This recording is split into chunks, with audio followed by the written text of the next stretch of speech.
draft day. It's Guys Day, but it is Mother's Day. Happy Mother's Day, everybody. Rod Black, Len Suter, Matt Dunnigan, Chris Schultz. It is the day that dreams come true, and it is also a day, you know, when football players, guys, get on the sideline, they look in the camera after a great play. What do they say? They say, "Hi, Mom."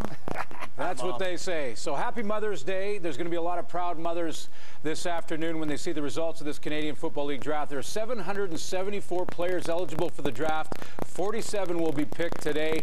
Maddie, a big, big day for these fellas because this is where their pro career starts. You want to get into a training camp, this is that first step. Yeah, and these players have been putting in the blood, sweat, and tears, been putting in the time off the field that we don't see and can appreciate. I can appreciate that. I work out with some of these guys on a regular basis, and they're putting in the time.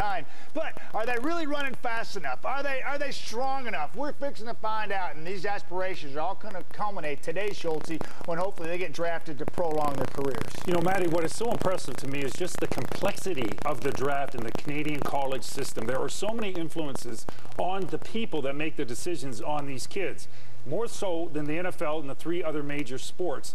You just don't know if he's the best player. You might know if he's the best fit. It's very unique. I love it because, you know, you have this draft list, you can throw it out because there's trades, there's stuff that happens. 47 players get drafted today.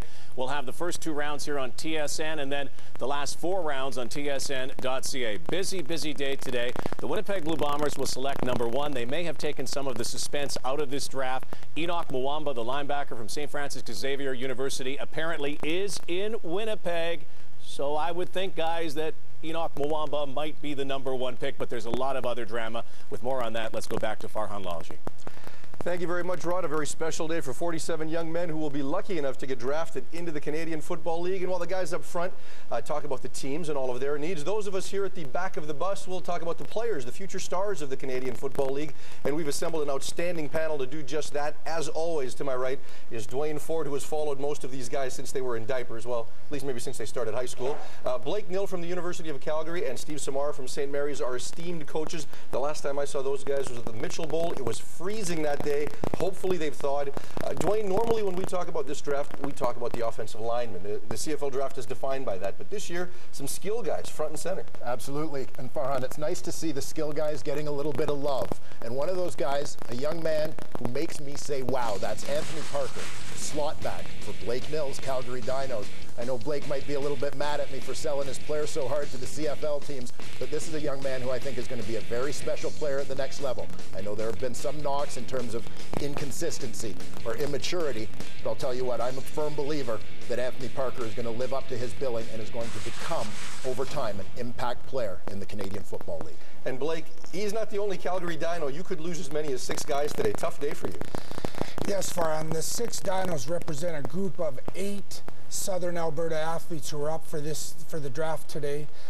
One of them, Jaden Wagner, a defensive end outside linebacker for the Brigham Young Cougars, has tremendous potential. Jaden has the size, the athleticism, and more importantly, the attitude to make an impact immediately. Look for Jaden to go high in the draft today, 1st or 2nd round.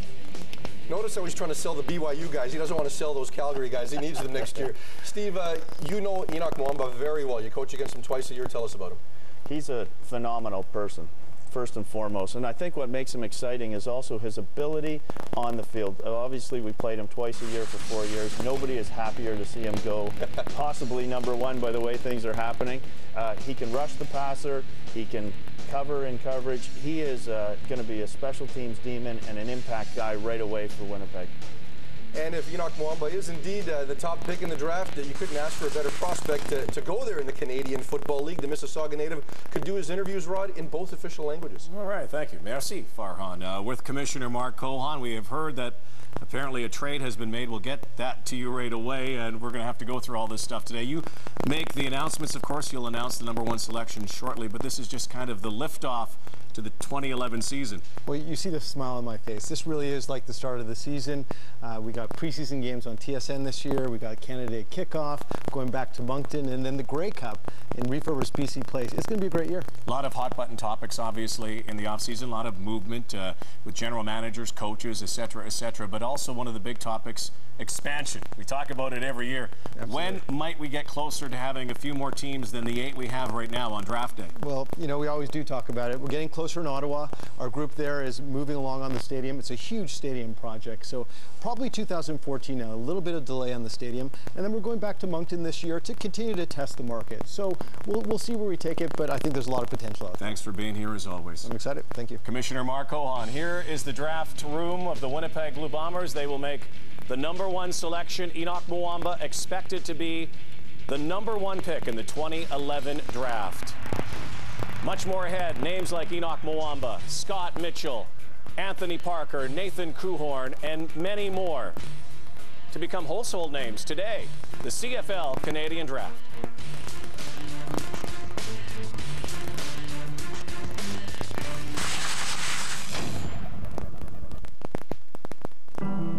To save fuel, it makes itself more aerodynamic by automatically closing its grill vents, leaving you breathless.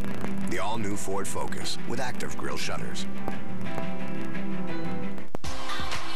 Every woman has an inner goddess, confident and beautiful, inside and out. Putting your best foot forward, followed by your most beautiful leg, your smooth, sexy Venus leg. Venus, reveal the goddess in you. Lawn gnomes, bird baths, and the competition are on notice. Introducing the innovative Craftsman Turn-Tight Tractors, a best-in-class 8-inch turning radius, 30% tighter than any other tractor. Tractorama on now, only at Sears. Pepsi Max, please. Good song. Great song. So, Pepsi Max has 0 calories, huh? Yep. How many calories? 0. 0? 0. What are you doing? YouTube. Oh.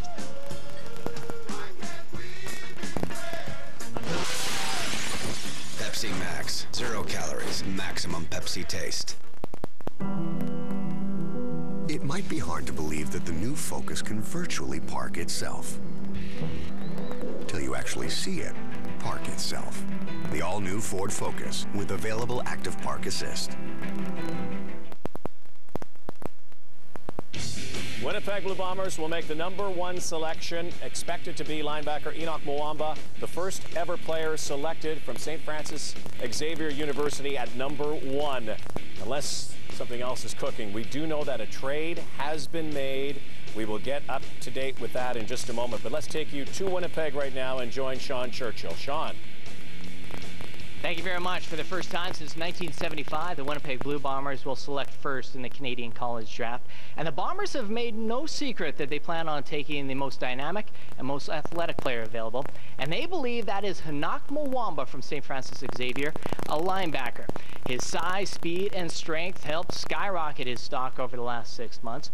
Many compare him to Jamal Johnson of the Hamilton Tiger Cats. As for Mwamba, we have learned that his family is en route to Winnipeg. So we will talk to the #1 draft pick as well as GM Joe Mack in mere minutes. For now, that's the story from Winnipeg. Rod?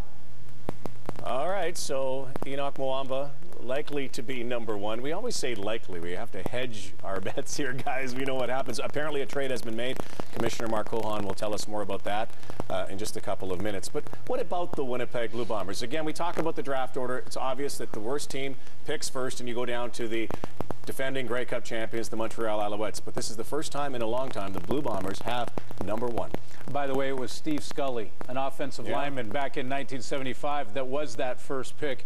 This is a difficult draft, or a challenging draft for Joe Mack and the Winnipeg Blue Bombers, because in talking to him this past week, they certainly want a player that they can put on the roster right away, and Enoch Mwamba fits that bill because he can play the special teams out of the gate.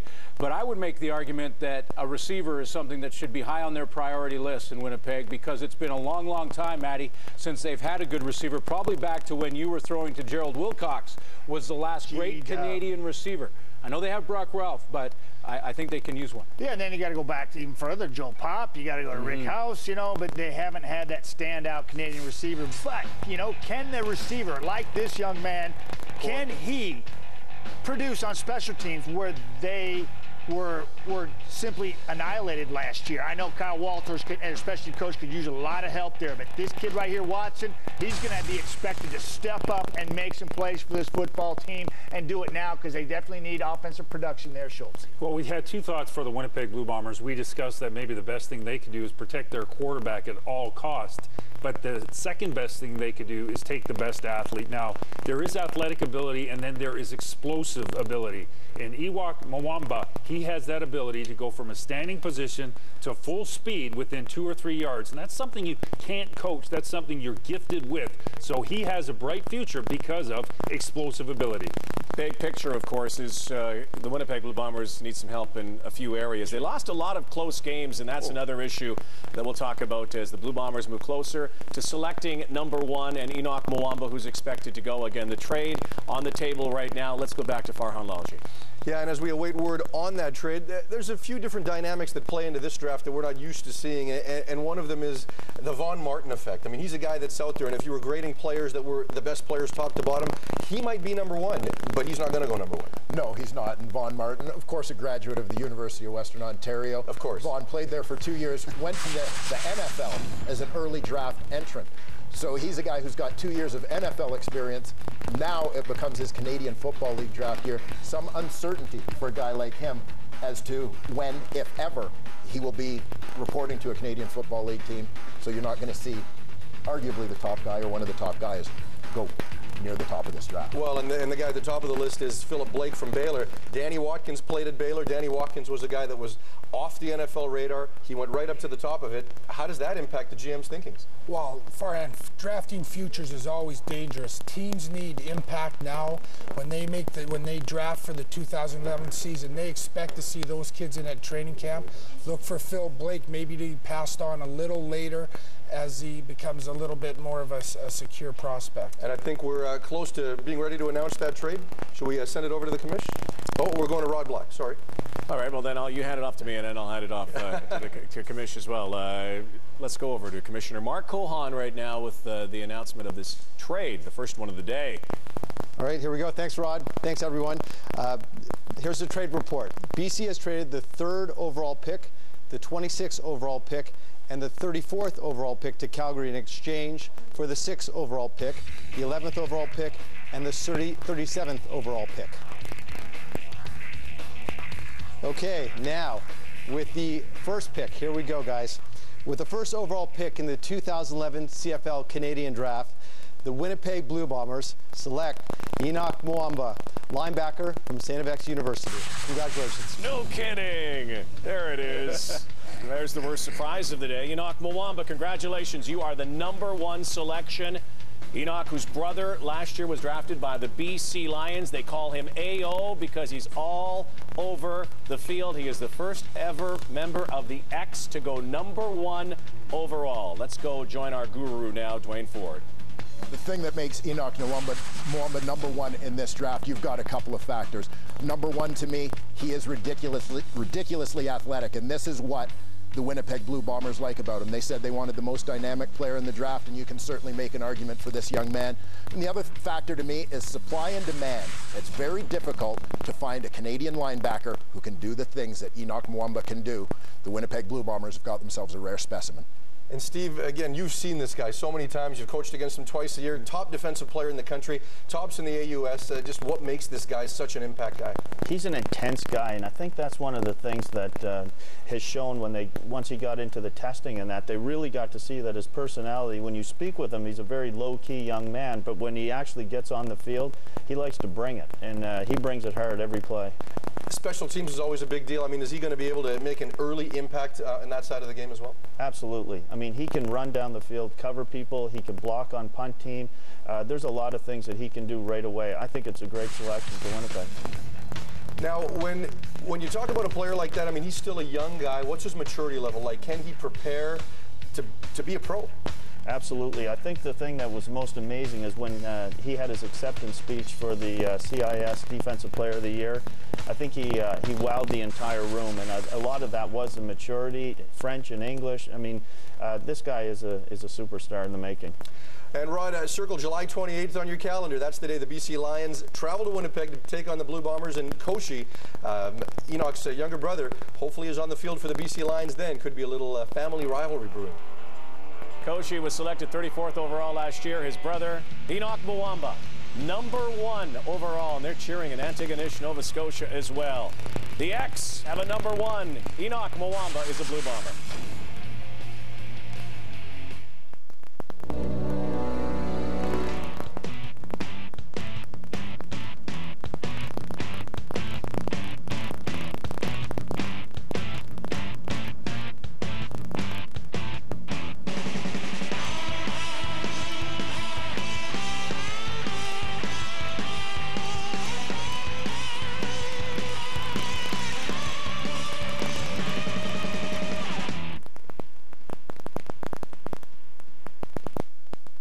This is what we believe. Technology alone is not enough. Faster, thinner, lighter, those are all good things. But when technology gets out of the way, everything becomes more delightful, even magical. That's when you leap forward. That's when you end up with something like this. It's the greatest spectacle in racing. 500 intense miles, 33 drivers, 400,000 fans, speeds reaching over 200 miles per hour. It's the great American race. Strap in and hang on. The Indianapolis 500, May 29th at noon on TSN. Watch this and other live events on TSN Mobile TV, now available on Bell smartphones and tablets. So again, the trade that was made, the Calgary Stampeders moving up in the order to 3rd overall, BC going down to 6th, and a number of other picks, 3 for 3, and our order changes, of course. Here is the order. #1, Winnipeg, choosing Enoch Mwamba from St. FX. Edmonton Eskimos are on the clock right now. Calgary via BC. Winnipeg selection again via the Toronto Argonauts, the Stephen Giles trade. Hamilton, BC, Saskatchewan, then the defending Grey Cup champion Montreal Alouettes. Let's go to Winnipeg now. Sean Churchill is with the #1 pick overall. Well, Enoch, the first big question is, how does it feel to go #1? I'm extremely elated and, you know, honored to be picked #1 by such a great organization. And, you know, I'm excited. I'm ready to go back to work and make an impact on the team. Where do you think you're going to fit in on this team? You know, I'm very versatile, so I'm going to leave that to the coach, and hopefully after he sees me on camp, and he's going to have a good plan for me, and, you know, and ready to go. I know the signing or the pick was just made, but have you signed with the team? Is there a contract in hand?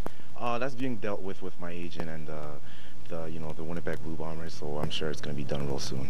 Well, congratulations. Welcome to Winnipeg. Thank you very much. I just want to say happy Mother's Day to my mom and to everybody out there, and happy birthday to my brother Koshi, and praise God. Awesome. Back to Toronto.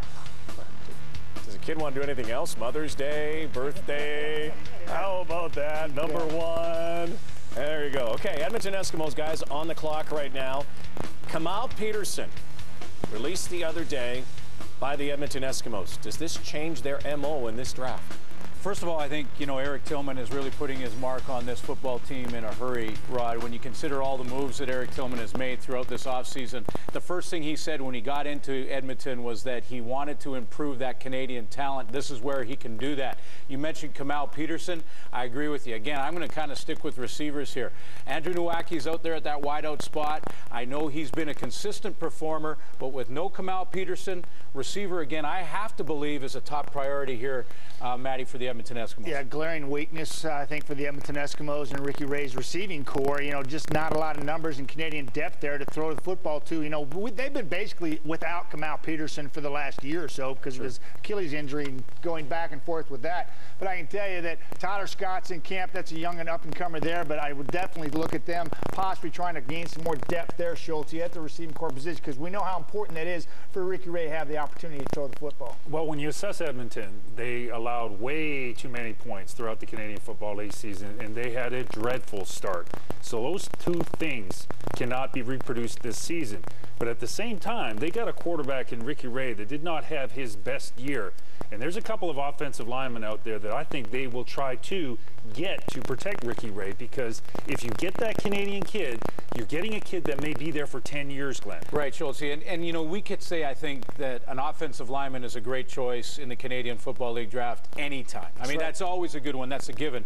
The other area of concern I would have if I was in Edmonton is that linebacker area. When I look at their roster right now on the internet, they don't have a Canadian linebacker listed. Javi Glad is no longer there. So basically, that would be another area they could look at. Yeah, you know, Mark Nelson, linebacker coach there, you know, he loves to have, you know, versatile athletes such as we saw will go to Winnipeg and Enoch. So I think it's important for the Edmonton Eskimos. You know, one, you're never going to go wrong with a linebacker. No. You know I love me some linebackers, right?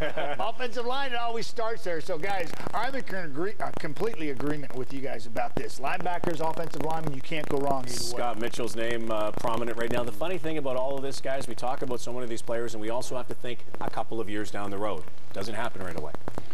True, but I think more and more, Rod, with the E-Camp and the preparation of these young athletes, they are now getting closer. And you look back to 08 with Jesse Newman and Demetrius Sumpas in Calgary and the impact they made in 1 year. And Shamari Williams, who got a lot of playing time last year, the number one last year in Saskatchewan. Commissioner Mark Cohan is ready for the number 2 pick overall. All right, Eskies fans, here we go. With the 2nd overall pick, the Edmonton Eskimos select Scott Mitchell, offensive lineman from Rice University. Congratulations. Give it up, Schultz. Give it up. Baby. There it is. O-lineman from Rice. Ottawa, Ontario native, Scott Mitchell. There are the E-Camp results. He was high up on Dwayne Ford's board heading into the camp. He is the number 2 selection overall. He is now a member of the Edmonton Eskimos. Dwayne. Well, the thing that defines Scott Mitchell is a pro-ready player. This is a guy who started from the time he was a freshman at Rice University.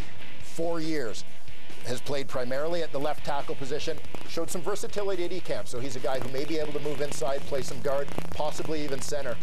The Edmonton Eskimos, a team that has invested a lot in their quarterback, Ricky Ray. Well, now they invest in a little insurance and a good blocker in Scott Mitchell. And this player tried all 5 positions at E-Camp. Where do you see him best fitting in the CFL? I see Scott Mitchell probably ending up as a guard in the Canadian Football League. The tackle position can be a difficult one. They look for someone maybe with a little bit more length, those long arms as far as pass blocking. But regardless, I think Scott Mitchell is a guy who's going to have a long career. One concern about Scott Mitchell was just 18 reps at 225 on the bench, Blake. You work with linemen quite regularly. You evaluate them all the time. Should anybody in the CFL at Edmonton at this point be at all concerned about strength? Not at all, Farhan. Offensive line is where the foundation of your team is built. It's never a bad pick to take an offensive lineman. This is a great pick for the Edmonton Eskimos. And as you look at him here, what jumps out at you? What does he do well? Because he's obviously got great footwork playing on the edge and enough strength to stay inside, like you said. Well, he's an athlete, and that's the big thing. Scott Mitchell will develop physically, he'll develop technique-wise, and he will be a long-time starter for the Edmonton Eskimos. A number of teams had him pick going number 1, but now he sits at number 2. We've still got some great receivers on the board, including those 2 fast guys from the University of Calgary, Rod. Yeah, you're absolutely right about that. Nathan Kuhorn and Anthony Parker, other names out there. Don't forget there's a Canadian quarterback out there as well, Brad Sinopoli, likely to be drafted today in the later rounds. Our Canadian draft coverage continues on TSN. 3rd pick coming up next.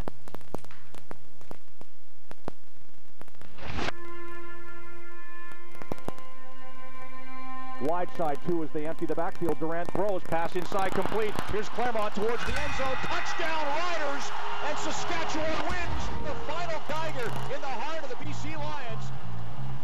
This season, roar with pride. Get your BC Lions season tickets and guarantee your seats for the 2011 Grey Cup in Vancouver. Lions football, the pride of all BC.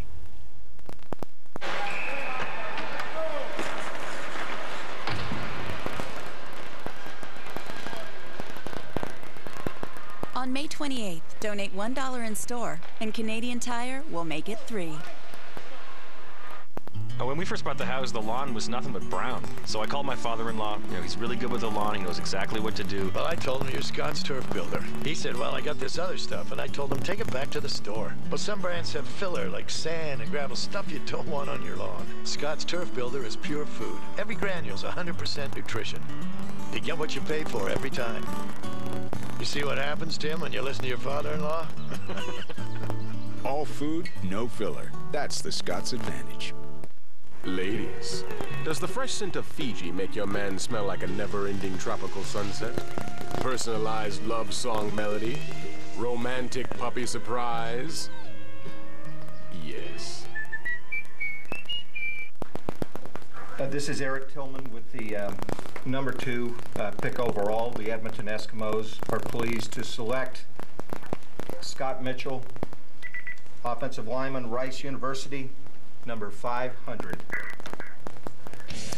E.T. Eric Tillman, general manager in Edmonton. We were going to talk to him, but he might be working on something else right now, so we'll get to E.T. in a moment. Scott Mitchell is number 2 for the Eskimos, and we go a little further south to Calgary now. They have the 3rd selection thanks to the trade with the BC Lions. You can see the projected starters, the Canadian talent. They lost Wes Lysak, and their needs, receiver and O-line. Guys, yeah, when I look at the Calgary Stampeders in a pretty good situation, I think, because they can look at depth more than a need immediately. Offensive line certainly would be an area that they could look at and bring in some depth there. They lost Ben Archibald to the BC Lions in the offseason, so an area that they can look at. Now they may go import tackle Schultze, so that changes that scenario as well.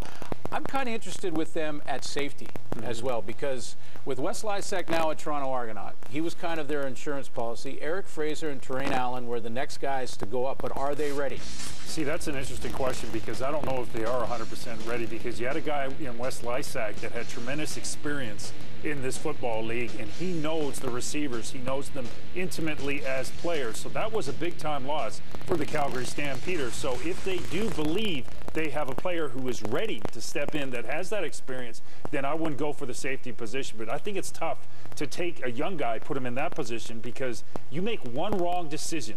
You run too far to the right or too far to the left, you're going to give up a touchdown.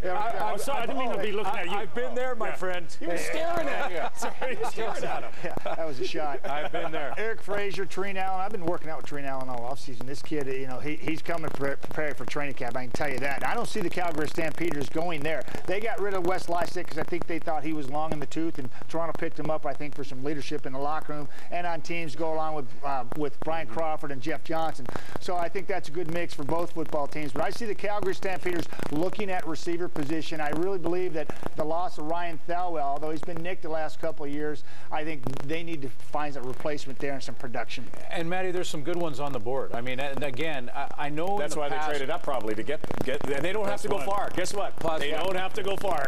They share the same facility. You know, the guys talked about Anthony Parker. I mean, maybe that's the guy. And it's good to see a local team possibly draft locally too, because they hadn't done it since Blake Nill's been there, and he's had some quality players go in the draft as of late. This could be Anthony Parker time. Let's take a look, and here's the commissioner now, Mark Cohan. Calgary Stampeders selecting number 3. Thanks, Rod. With the 3rd overall pick, the Calgary Stampeders select Anthony Parker, receiver from the University of Calgary.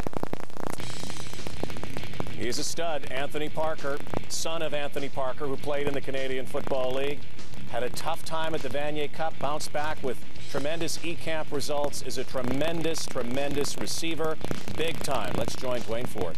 Well, Anthony Parker may not be the guy in this draft who makes the most immediate impact, but down the road, with his ceiling, I believe that Anthony Parker will become the most special player to emerge from the 2011 Canadian Football League draft. This young man is explosive. He's smooth out on the football field, and as he develops in a Canadian Football League offense, he's going to be a monster.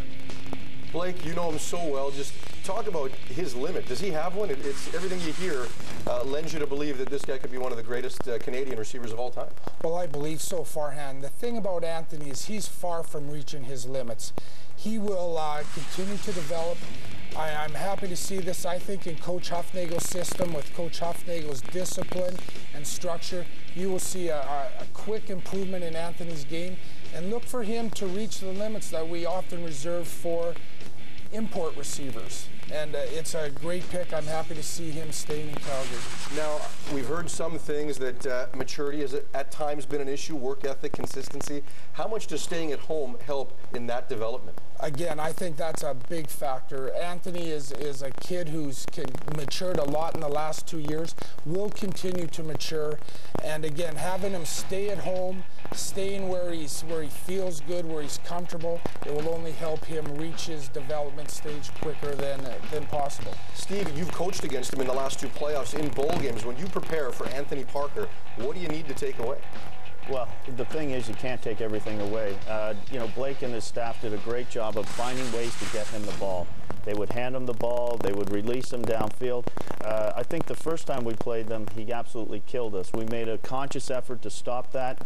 What does he do in the second time we play him? He jumps over 2 guys and makes a catch in the end zone. So, you know, even our double teams at times didn't solve that issue. Now, when we remember Anthony Parker, we last saw the Vanier Cup, and he had 4 drops and a fumble in that game. How much did that hurt him? And is that the real Anthony Parker? And if not, you know, is he over all that? Anthony's over that. It did hurt at the time, but he realizes his future is going to go a long way. He realizes he can't look back. He has trained hard from that day forth, and again, he will be an impact player here in the future. Yeah, and the one thing Anthony Parker has said, he does want to play in the Canadian Football League this year. He does have a year of eligibility left, but I'm not sure if Blake's going to see him. Rod? Yeah, there you go. There are 6 draft eligibles for the Dinos. 1's gone so far. Anthony Parker, Paul LaPolice, Joe Mack, Winnipeg Blue Bombers on the clock. Thanks to the trade with Stephen Giles, they select next.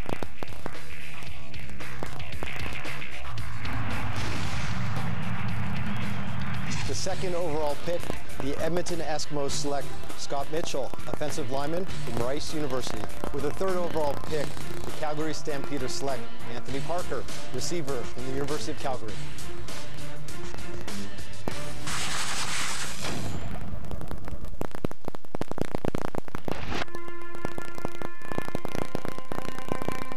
Wide side 2 as they empty the backfield. Durant throws, pass inside complete. Here's Claremont towards the end zone. Touchdown Riders, and Saskatchewan wins the final Geiger in the heart of the BC Lions.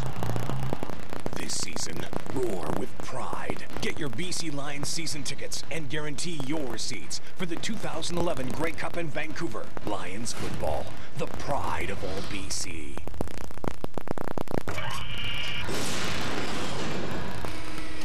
Okay, Commander, time to say your famous words.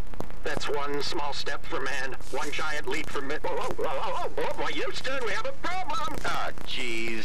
You were tired, so you drank a Red Bull. Don't you know Red Bull gives you wings? So what do I do now? Oh, nothing. Come back to Earth and we'll just shoot the whole thing down here in the studio. Oh, okay. Actually, Red Bull helps to temporarily restore mental alertness or wakefulness when experiencing fatigue or drowsiness.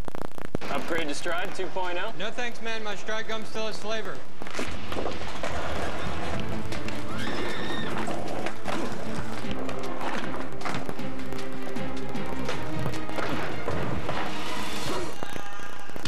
Upgrade to Stride 2.0, or we'll do it for you. Not bad for a rookie. Just drive, Sean. That was awesome. Stride 2.0, the ridiculously upgraded gum. Tonight, Stanley Cup drama, Western style.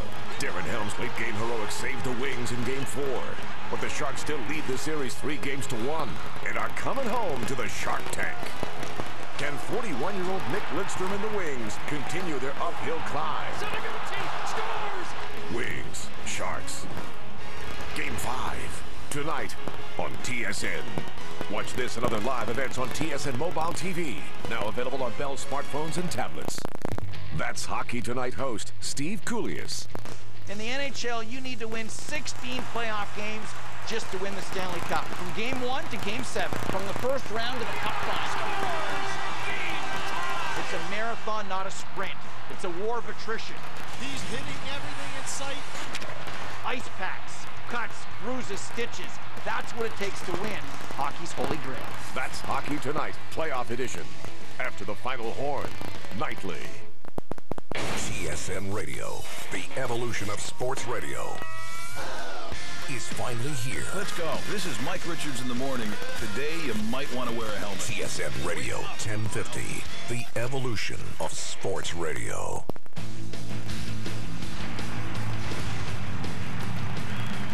Ryan, this is John Huffnagel of the Calgary Stampeders, and we're pleased to select number 559, receiver Anthony Parker from the University of Calgary. Draft number 559, where's number 33? Selected number 3 overall is Anthony Parker to the Calgary Stampeders. Does not have to go far. There is head coach, general manager John Huffnagel of the Stampeders. Huff, I guess first things first, you traded up with the BC Lions today. Obviously, Anthony Parker has been on your radar screen for a while. He has been. There's a lot of very quality receivers in the draft. Anthony was at the top of the list. We wanted to make sure that in the first round we did everything possible to come out of it with the receiver, and I'm very pleased that Anthony was available. Yes. Coach, when you take a look at Anthony Parker and everything that we're hearing about him is that he's basically CFL ready now. Do you envision him stepping into the lineup early on this season and becoming a starter, or is he going to have to work his way into it? He's going to be like everybody else that we draft. He's going to have to earn his spot.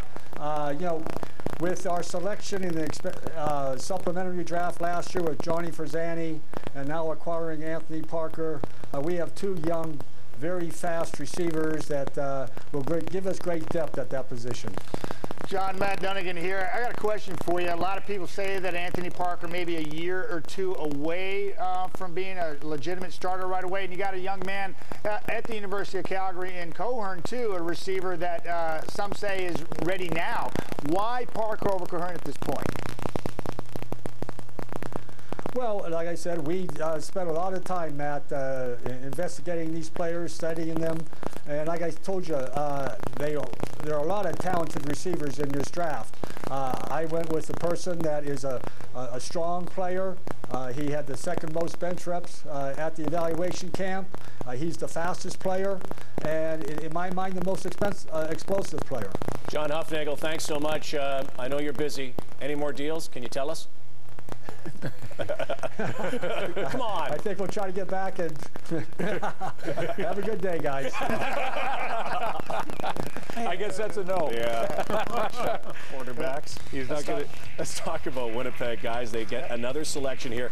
It's been a long time since the Blue Bombers have been so draft happy. Getting the number 1, they get the number 4 coming up unless they deal in the next little while. They got this pick because of their trade with Toronto and Stephen Giles. That's just it, and that's why I'm watching the Winnipeg Blue Bombers right now so closely, because you look at, you know, the first round, the first choice was not a mystery. We knew where they were going. You know, this fourth one, to me, I'm squarely staring in the face because of what they did give up to get this pick, and Stephen Giles, a guy that, you know, was a legitimate backup starter, if not starter, for the Winnipeg Blue Bombers last year, now going to compete for the Toronto Argonauts. To me, this puts Winnipeg on the spot because people are going to want to know what they get in return for moving Giles down the road. So, Glenn, Chris, I think it's a huge pick for this football team. A lot of pressure on them to have a player that steps in right now and I think perform for them like Giles did last year. Well, I think the Bombers have some great players, but I don't think they have a collection of Canadians as good as the other Canadians across this football league. So whoever they bring in, maybe Mario Annunziani, because he has a quality about him as a person that I think everyone is very attracted to, but they have to find somebody and a support system, improve their overall Canadian talent. Or could it be back-to-back Calgary Dinos here with Nate Cohorn back-to-back? Who knows? Will they go receiver? Will they go elsewhere? Winnipeg Blue Bombers get another selection, number 4 overall, and here is the commissioner. All right, back to the Bombers. With the 4th overall pick, the Winnipeg Blue Bombers select Jade Etienne, receiver from the University of Saskatchewan. Whoa, they go receiver. They go to Jade Etienne, a Husky. There are the E-Camp results, not rated as high as Nathan Cohorn, but Etienne will go to the Winnipeg Blue Bombers, and with more on him, let's go to Dwayne Ford. Well, Rod, there might be 7 other war rooms across this country right now thinking that this pick is a reach. But there's one thing about Joe Mack and the way he's going to manage the Winnipeg Blue Bombers. He doesn't care what anybody else thinks. He's trusting his draft board here. Jade Etienne was the guy the Bombers had at the top of their board. He's available. They took him. Etienne proved to be a major, big play guy for the Saskatchewan Huskies last year. Averaged over 20 yards a catch. Basically came out of nowhere to become a first-team All-Canadian. Now, one thing that also stands out about Etienne is that he's pretty slight. He was about 165 pounds during the season. He's a little over 180 now coming into E-Camp. Does the physical challenges, I mean, what did he face in Canada West versus what he's going to see in the CFL? This is the question that needs to be answered. Etienne developed quickly between the end of the season and the E-Camp. He will need to continue his physical development. There's no question the young man is a great football player. He's a vertical threat. Winnipeg made a solid choice with Etienne. Steve, the one thing that stood out to you about him was his big play ability. Can you translate that to the next level also? You know, I think so, and I think that's what Winnipeg sees in him, is his ability to get vertical down the field. And, you know, I know after talking to Coach Towers that, you know, a few, probably 3 or 4 times this year, 70-plus yard touchdown plays. I mean, that's big time.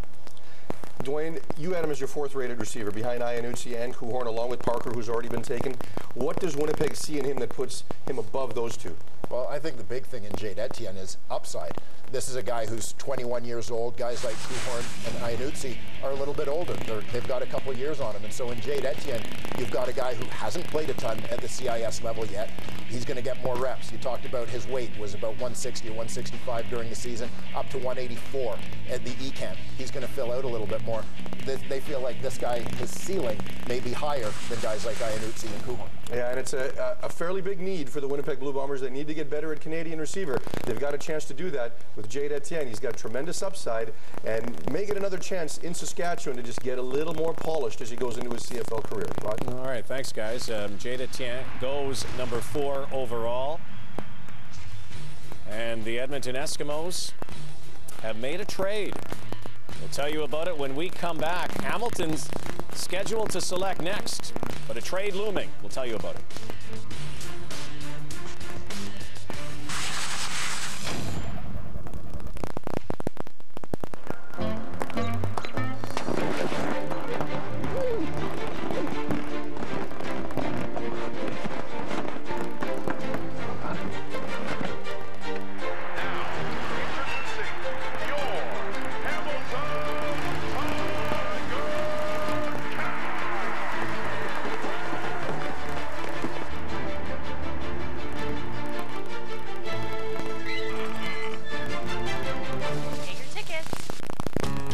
Summer sun can leave you with dead spots in your beautiful lawn. For quick and easy late summer patch-ups, get Perfect Grass, the amazing grass seed that grows virtually anywhere, even on concrete. Plus, to ensure a healthy quick start in the spring, overseed this fall with Seed and Feed, an amazing mixture of premium grass seed and natural-based organic fertilizer all in one. Specially blended to give you the best of both worlds. Seed and Feed and Perfect Grass, guaranteed performance from Canada Green.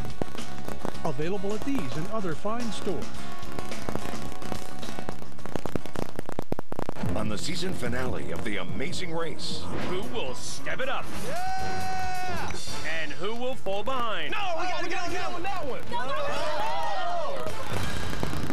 In a thrilling finish in the Florida Keys, one of these teams will win the $1 million. It's a big day today, big day. We're trying to beat them. The season finale of The Amazing Race Unfinished Business. Tonight at 8, 7 Central on CTV. Watch more full episodes at belltvonline.ca. Tonight, Stanley Cup drama, Western style. Darren Helmsley game heroics saved the Wings in Game 4. But the Sharks still lead the series 3-1 and are coming home to the Shark Tank. Can 41-year-old Nick Lidstrom and the Wings continue their uphill climb? Wings, Sharks. Game 5, tonight on TSN. Watch this and other live events on TSN Mobile TV. Now available on Bell smartphones and tablets. 4 picks down in the CFL Canadian Draft. Already 2 receivers taken. 2 big-name receivers still out there. And Nathan Kuhorn from Calgary, Marco Iannuzzi from Harvard. Expected to pick right now the Hamilton Tiger Cats at number 5, but a trade has been made. Here's the commissioner. Love these trades. It's exciting. So here we go. Hamilton has traded the 5th overall pick and the rights to import offensive lineman Zip Duncan from Kentucky to Edmonton in exchange for the 10th overall pick and the 13th overall pick. Zip, first round pick, goes to the Edmonton Eskimos, who will get 2 selections in round 1. They've been busy. And ET's fingerprints all over this stuff already, guys, huh? Well, wheeling and dealing. I mean, you know, no question ET is making some moves. He did all offseason, and he's continuing through this draft. And when I look at this trade, I go right back to receiver again. Again, no Kamal Peterson in this lineup for the Edmonton Eskimos. Andrew Nowacki has been a consistent player throughout his career, but they need a playmaker in there. And now there is a couple of receivers, including Kuhorn, is still out there and available. Absolutely, you know, and you can throw in Talbot, you know, leaving the football club as well. So, you know, they're depleted there, and they need some help there, no matter who it is, you know, and there's plenty of receivers, and typically it's offensive linemen and receivers that go in this draft here, and that's showing out again, Schultz, right in front of us. You know, it was pretty amazing to me because now what the Hamilton Ticats have gone down to a point where they're not necessarily going to get an impact player. That's very surprising to me because they are a team that lost a lot of Canadians through free agency, and now they're saying that they don't see something out there that they want that early. So I understand the positives for Edmonton because they could get a nice Canadian.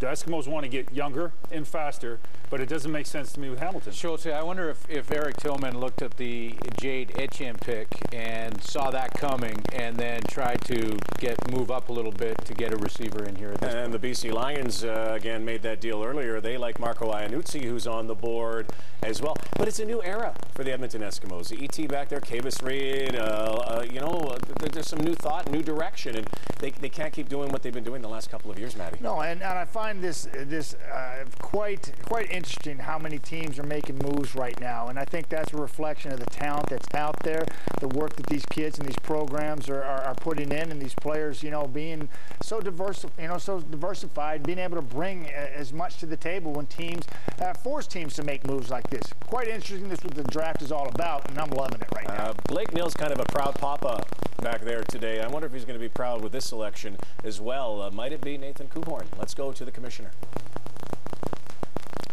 Now with the 5th overall pick, the Edmonton Eskimos select Nathan Kuhorn, receiver from the University of Calgary. Didn't have to go far. Up to Edmonton, Nathan Kuhorn. So Anthony Parker's teammate, Nathan Kuhorn. Great hands, ECAMP results, Redcliffe, Alberta native, and another receiver. That's 3 successive receivers. We might have 4 receivers in a row selected here. Dwayne Ford, we watched this guy all last year, including the Vanier Cup. He's the real deal. No doubt about it. When you talk about the top 3 receivers on my board, Nathan Kuhorn, Marco Iannuzzi, and Anthony Parker, the thing that stands out about Kuhorn is he is reliable, he is consistent, he is durable, he's tough and physical, and those are the things that kind of separate him and make him stand out to a lot of teams. You ask 3 different teams which of those receivers they had at the top of their board, you'll get 3 different answers. I think the Edmonton Eskimos are going to be very happy to have this young man in their lineup. And I think the term that jumps out at me is pro-ready compared to many other players that have potential. This guy's ready now. Blake, you coached him. What makes him ready now? Well, physically, he's as big and as strong as most linebackers in the CFL right now. Nathan can start immediately on every special team. He can go out. He's another guy, again, who brings a level of physicality and intensity to the team. Coach Kavis Reed did you know, we had conversations throughout the winter. He was impressed with Nathan, and he made a smart choice. I think Nathan will be happy in Edmonton. Some have compared him to Jason Claremont, but faster. Is that a fair comparison? I think so. Again, he's a very physical receiver. You can use him in blocking situations. He can cover punts. He can block on return teams. This young man, though, has also tremendous speed. He will be a solid receiver in the league. He will be able to be a big play guy. He's another guy who I think technically will develop in a strong coaching staff. Now, you talked about Anthony Parker and just how his ceiling is limitless. What about Nate Kuhorn? Is he close to his ceiling now? I don't know if I would say close for a guy coming into his first year in the Canadian Football League. He doesn't have the ceiling of an Anthony Parker. I don't think there's any question about that. But whatever Nathan Kuhorn's ceiling is, I think he's established by his work ethic, by the things he's done at the CIS level. Whatever that ceiling is, he's going to do everything in his power to reach it. Work ethic and character, Blake. Talk about how he excels in that area, because that might be what allows him to make the easy transition. Work ethic is no issue. Nathan is a hard worker. He attacks every component of the game with enthusiasm. He will never be outworked. Maturity-wise, this young man has made great leaps in that sense. He's gone from a young man who a little bit rowdy, whatever. Over the last 3 years, I can't say I'm more prouder of one of our players. Nathan's done a great job realizing what it takes to be a pro. Now, what's interesting is the last time we've had 2 Canadian receivers that have dominated in the same time on the same team this much, it might have been back when you played at Western. Tyrone Williams and Dave Sapungis. Yeah, those were the good old days, but we were a fullback trap. There you go. Those 2 guys worked very well together. Rod, now they're going to wind up on opposite sides of the Battle of Alberta. Overall pick, the Winnipeg Blue Bombers select Jade Etienne, receiver from the University of Saskatchewan. With the 5th overall pick, the Edmonton Eskimos select Nathan Kuhorn, receiver from the University of Calgary.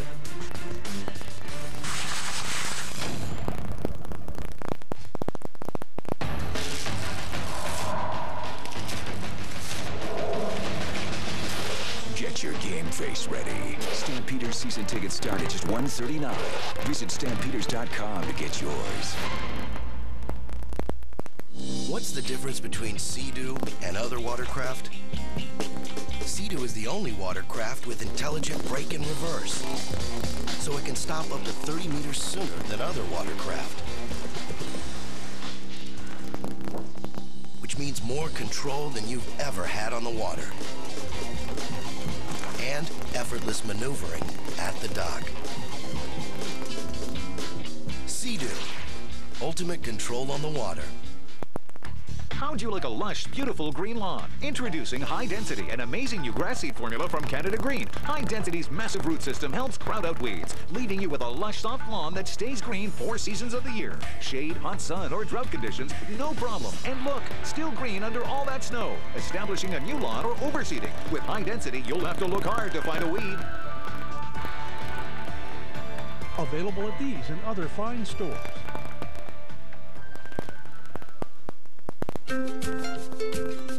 I got troubles, love, but not today. 'Cause they're gonna wash away this old one. I'm gonna take them away.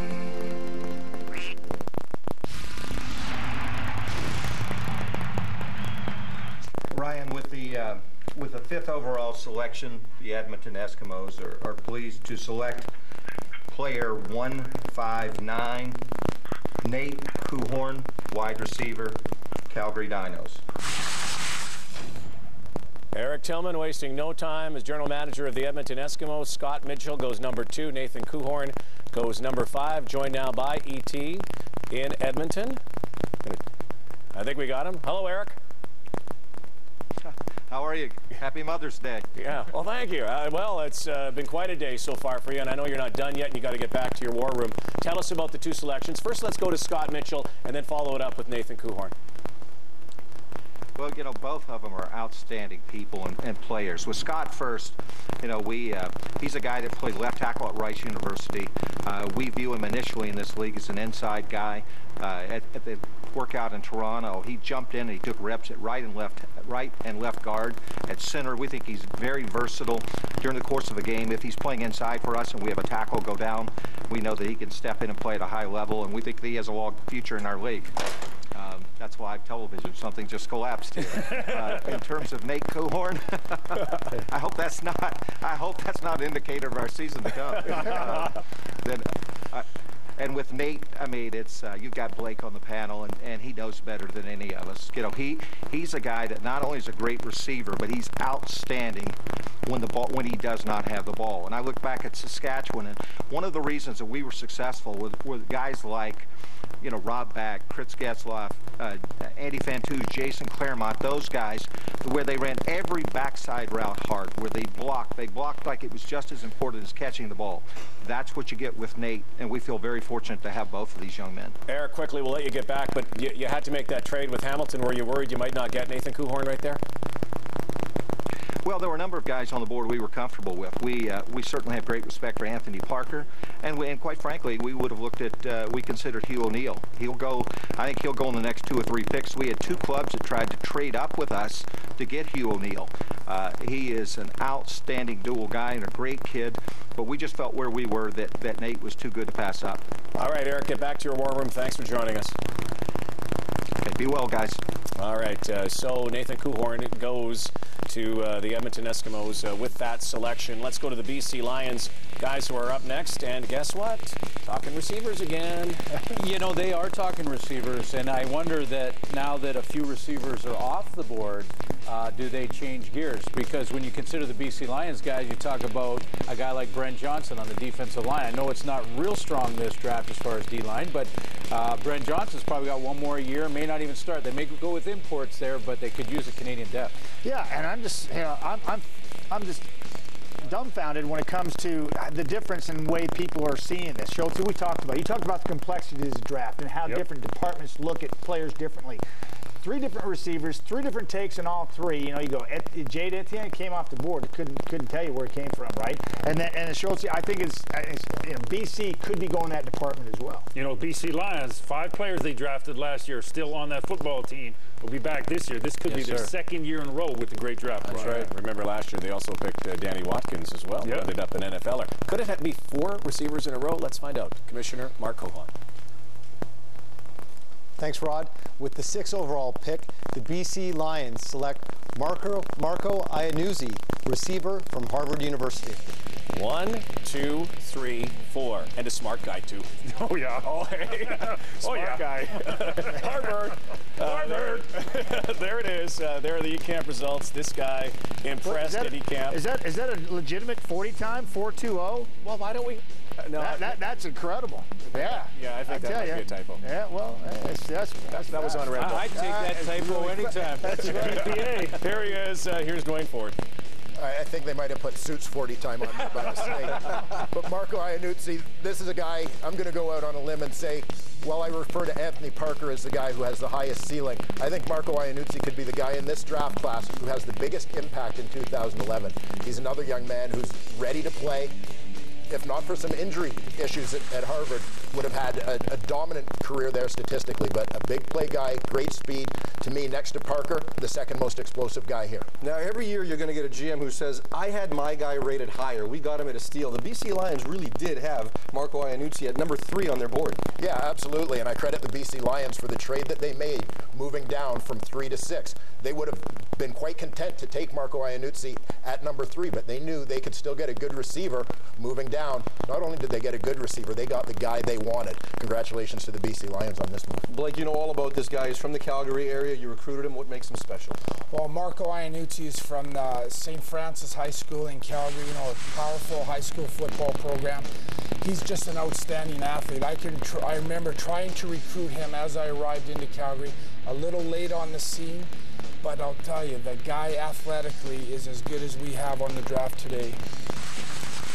He's got the Harvard record for kick returns, 34.5 yards a return. Can he do that in the CFL?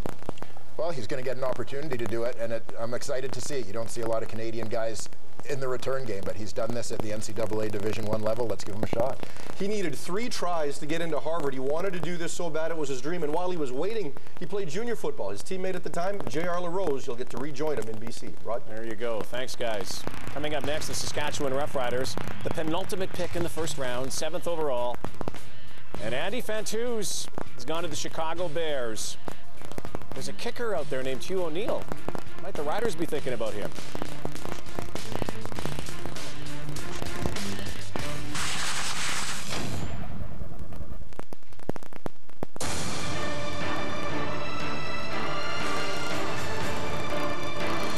Get your game face ready.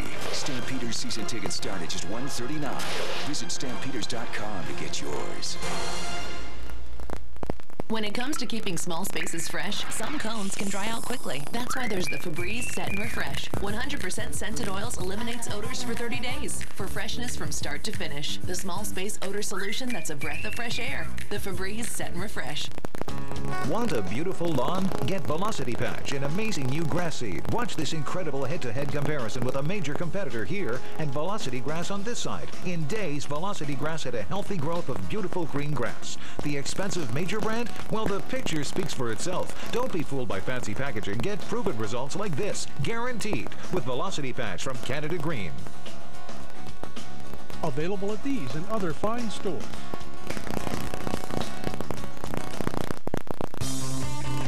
I'm out, and I'm in. What's the difference? I'm out has a long list of excuses. I'm in has a long list of friends. I'm out has paperwork to do. Well, so does I'm in. I'm out is bright and early, while I'm in is still out. But sure, I'm in sometimes bites off more than it can chew. But I'm in has way better stories and its own beer. Bud Light, are you in?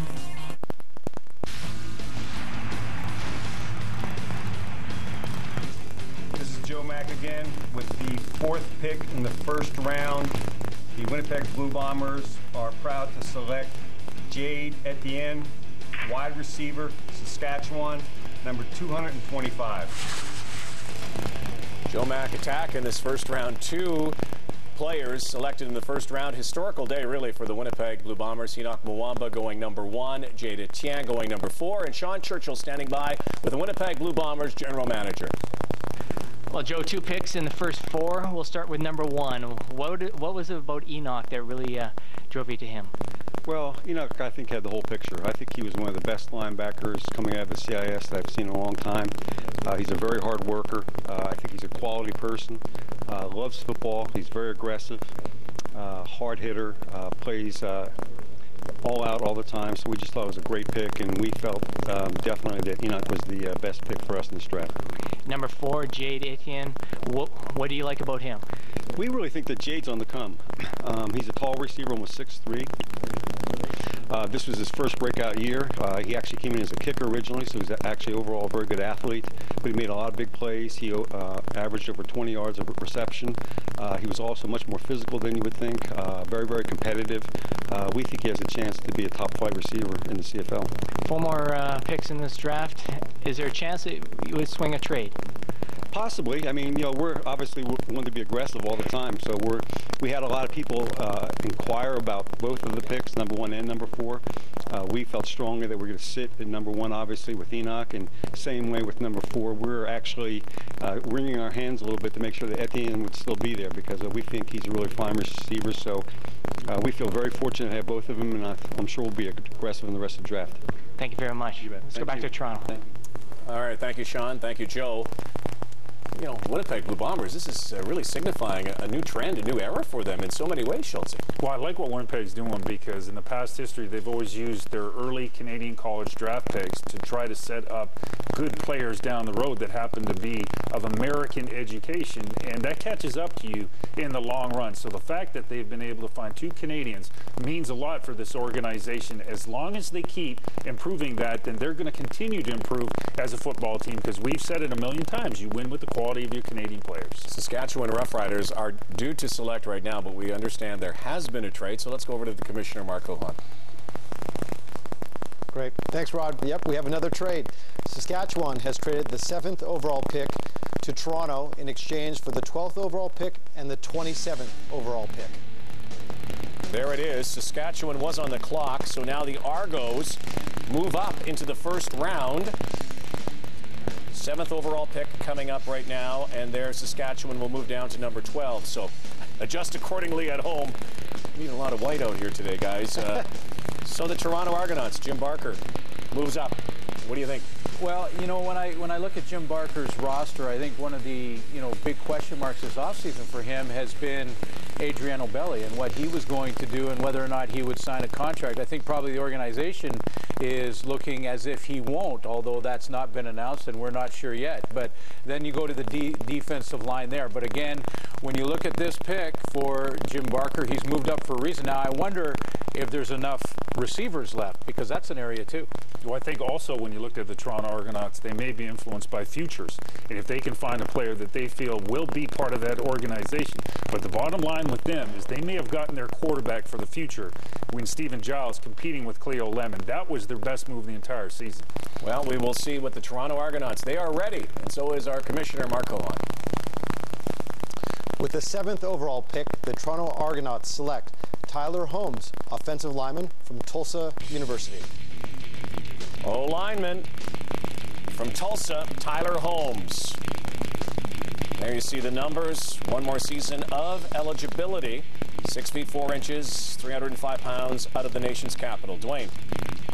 Talked earlier in the show about the BC Lions taking Danny Watkins early last year. This is one of the guys that has the potential to be an NFL player next season. Tyler Holmes will complete his career as a 4-year starter. He redshirted his first year and has started ever since, playing left tackle for the Tulsa Golden Hurricane. He's been fantastic. 2008 was selected to several all-freshman, all-American teams. Could be an impact lineman. Great upside type pick for the Toronto Argonauts, but they're taking a little bit of a risk here. Yeah, and how big is that risk? Because you look at what happened last year with Danny Watkins. He was projected as possibly a low pick, maybe a free agent. All of a sudden, he vaults into the first round. Could the same thing happen here with Tyler Holmes? Well, I don't think you're going to see Holmes become a first-round pick, but certainly he's a guy, great bloodlines. His father, Richard, a star CFL running back. Tyler Holmes, the Ottawa native, grew up playing minor football there. But he is a guy who definitely has NFL size, NFL potential, and that is a risk for the Toronto Argonauts, but it's one that obviously to trade up into that spot, a risk that they felt that they had to take. Now, as far as an offensive lineman goes, what separates Tyler Holmes from the rest of this class? Well, again, you know, you're looking at a young man who could be a 4-year starter down in the NCAA. You know, he's going to have the training, he's going to have the time spent, you know, to develop his experience. The question, again, like Dwayne said, is are they taking a chance that they're going to be able to sign this kid either this year or next year? Is this the right move for Toronto? They took a guy last year in Joel Pell early who wound up contributing late in the year. To wait a little bit on Tyler Holmes for the potential of him coming in next year, just the right fit there? Well, I think it's the right fit, certainly if it pans out, and I know that's very easy to say, but what you look at when you're the Toronto Argonauts is they're a team that over the course of the year that Jim Barker has been there has developed their Canadian depth to a point that they don't necessarily need something immediate, and the payoff, you've got a Canadian guy who might be able to play left tackle for you and sort of swing your ratio a little bit, taking over from Rob Murphy down the road. It could turn out pretty good. So this is one where the risk is big, but the reward could be massive. Tyler Holmes' older sister Ashley is a member of Canada's national hockey program. Tyler said, "I knew when I was born I was not meant to play that game." Yeah, boy, I'd hate to play against them. Tyler Holmes goes 7 overall to Toronto. The defending Grey Cup champions are on the clock as our CFL Canadian draft continues on TSN. With the 6th overall pick, the BC Lions select Marco Iannuzzi, receiver from Harvard University. With the 7th overall pick, the Toronto Argonauts select Tyler Holmes, offensive lineman from Tulsa University.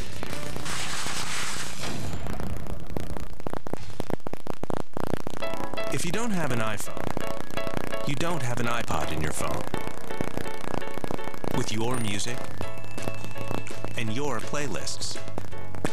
And you don't have iTunes on your phone, the world's #1 music store, with Genius, that recommends new music based on the songs you already have. Yep, if you don't have an iPhone, well, you don't have an iPhone. His words carry weight that would break a less interesting man's jaw. He's won trophies for his game face alone.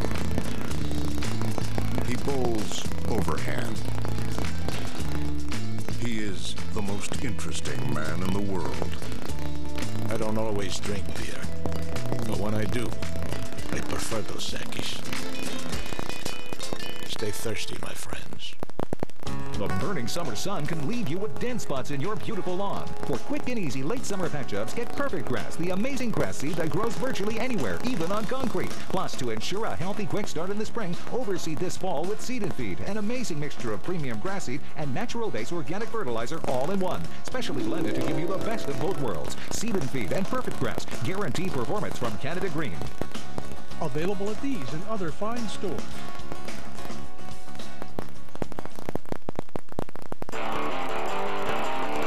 Well, you can dig deeper into this year's draft class with videos, stories, and more on CFL.ca, the official online home of the Canadian Football League. And don't forget, as soon as we are done with the first 2 rounds here on TSN, on TSN.ca, we will take you through the final 4 rounds of the 6 rounds of the 2011 draft. Joined now by General Manager, Head Coach of the Toronto Argonauts, Jim Barker, who just swung a deal to select Tyler Holmes, number 7 overall. Hi, Jim. Hi, how are you? Good, good. How are you doing? You talked this week about potentially moving up. That's exactly what you did. Well, it came down to, some of the players we were looking at were drafted in those first 6 picks. We felt Tyler Holmes was potentially the top player on the board. Well, we know what happened with Danny Watkins. We just felt like as a left tackle that he can play outside or inside and was the best lineman on the board by quite a bit for us. And we just think there could be a run here in these next 4 picks on offensive linemen and on these future offensive linemen, and that's what we wanted at 12 was a future. So we gave up a 4th round pick, but we have 2/3 and a 4th. So we felt like for us the value of giving up a 4th to be able to get the guy that we felt was the best lineman and in the thing was important for us to fill our pipeline. Hey, Coach, Chris Schultz here. Let's talk a little bit about Tyler as a football player. Do you think he will have an opportunity to play down south, or do you anticipate him being able to come to the Argonauts ASAP? Well, we anticipate he'll get a chance down there. There's no doubt about that. A lot of it will depend on his senior season. So many things can happen in this, and it is a bit of a crapshoot. We drafted John Cornish in Calgary a few years ago, and everybody thought he was going to go, and things didn't pan out that way, and he ended up signing, and they got a great player right off the bat. So you just never know what's going to happen, and we just felt his upside as an offensive lineman for our league was too high to pass up. Jim, Matt Dunnigan here. You've got Taylor Robinson, Dominic Picard, Cedric Gano-McCall, Chris Van Zyl, and you've got Joe Appel you drafted last year, 1st overall. Does that give you the flyer to take, your shot at this guy, knowing that he may not come to your club right away? Yeah, we felt like when you look at our roster, it's going to be difficult for Canadians to make our club. So we felt like taking a future at this pick, we would get the most value. If a player would have fallen to where we could trade to get a player that could help us right now, we would have done that. But that didn't happen. The players that we thought could help us right now were taken in those first 6 picks. So this was a move that was made because at 12 we wanted a future, and this gave us an opportunity to get what we felt was the best future. We appreciate your time, Coach. I know you probably have to get back to work, so we'll let you do that. Very good. Thanks, guys. Jim Barker, Toronto Argonauts GM and head coach. Now it moves to GM of the Montreal Alouettes, Jim Popp, who's down south and notoriously picks late in the 1st round because the Alouettes are so darn good and they win a lot. And through the years, the Alouettes have been able to pull a lot of diamonds out of the rough. Jim Popp is a master, and maybe one of the best GMs, if not the best GM in the Canadian Football League over the last decade. And the record certainly of this team shows it, and so does their draft history, because when you even look at last year, 6 of their 7 picks last year were on the roster in 2010. And they have the Grey Cup to boot. Grey Cup champions, Montreal Alouettes, and the commissioner, Mark Cohan, standing by with the final selection of the 1st round. Great. Thanks, Rod. With the 8th overall pick, the Montreal Alouettes select Brody McKnight, kicker from the University of Montana. Brody McKnight, not Hugh O'Neill, who was slated as the #1 kicker, at least according to Dwayne Ford. Longest field goal made, 53 yards. He's from Vancouver, BC. Tell us about Brody McKnight, who is now a Montreal Alouette, Dwayne. Well, no doubt Brody McKnight fits in among the top kickers in this draft. We've talked a lot leading up to the draft about the guys playing in Canada, Christopher Milo and Hugh O'Neill. But Brody McKnight is a guy who carved out his reputation first as a place kicker, and he's a redshirt junior, walked on his first year at Purdue before transferring to Montana. added punting duties this season. And now for a team like Montreal, seeing that he's capable of doing both jobs, that increases his value in the CFL. Now, the one question with McKnight, aside from the fact that he's a redshirt junior, he's a year away, is the fact that McKnight is a guy who some people think may get an NFL shot after next season. But regardless, he hit a lot of clutch kicks for the Grizzlies last year. Now, he was rated 4th among kickers coming into this. Was that more a product of him returning, or were the others better, and is this a bit of a surprise? Well, it's a little bit of a surprise to see them go this way this early. But I think part of the reason, certainly on my board, that I had him rated a little bit lower, I had him behind those 2 CIS kickers, is that I felt that those guys had more experience punting. They had been doing it a little bit longer, whereas it was something McKnight had just added this year. But once again, seeing that he's added that, has had some success doing it, boosts his value. Tremendous athlete in high school, also a lacrosse player. His coach, Robin Pflugrad at Montana, said he could play another position for us if we needed, but we wouldn't want to do that now, would we, with a kicker? Oh, there you go. And I guess question marks around Damon Duvall, maybe a little long in the tooth. Colt David is there as well. Let's take a look back now at the draft selection. First round is complete. We still have the second round to come. Number of trades that were made. Enoch Mwamba, first ever pick out of St. FX, and the first pick for the Winnipeg Blue Bombers since 1975, Scott Mitchell, and then a run of receivers, guys, 4 in a row. I think that might be unprecedented. You know, I think it is. I don't have the stats in front of me, but it seems to me every single Canadian college draft has a lot of offensive linemen in the first round, and we're seeing a lot of receivers. I like that. And Matty Dunnigan, Tyler Holmes, and Brody McKnight, a kicker. And a lot of people talked about Hugh O'Neill and University of Alberta, you know, the big foot there, and also Chris Milo from Laval. Let's take a look at the second round coming up. And again, because of the trades, here we go. Calgary, Hamilton, BC, Saskatchewan, Hamilton, Calgary, Saskatchewan, Montreal. And that could change because it's been changing. Yeah, Schultz, you talked about the complexities of this draft, and it's probably the most difficult draft to assess. And here we see it. People just putting different value on different players and surprises all over the place. I can tell you that the Calgary Stampeders, you can check Anthony Parker off the board. I played with Anthony's father back in the BC Lions days. This guy was a 7-foot high jumper. You look at Anthony Parker's ability and his vertical. He's got a 43-inch vertical. I would draft him on his DNA alone.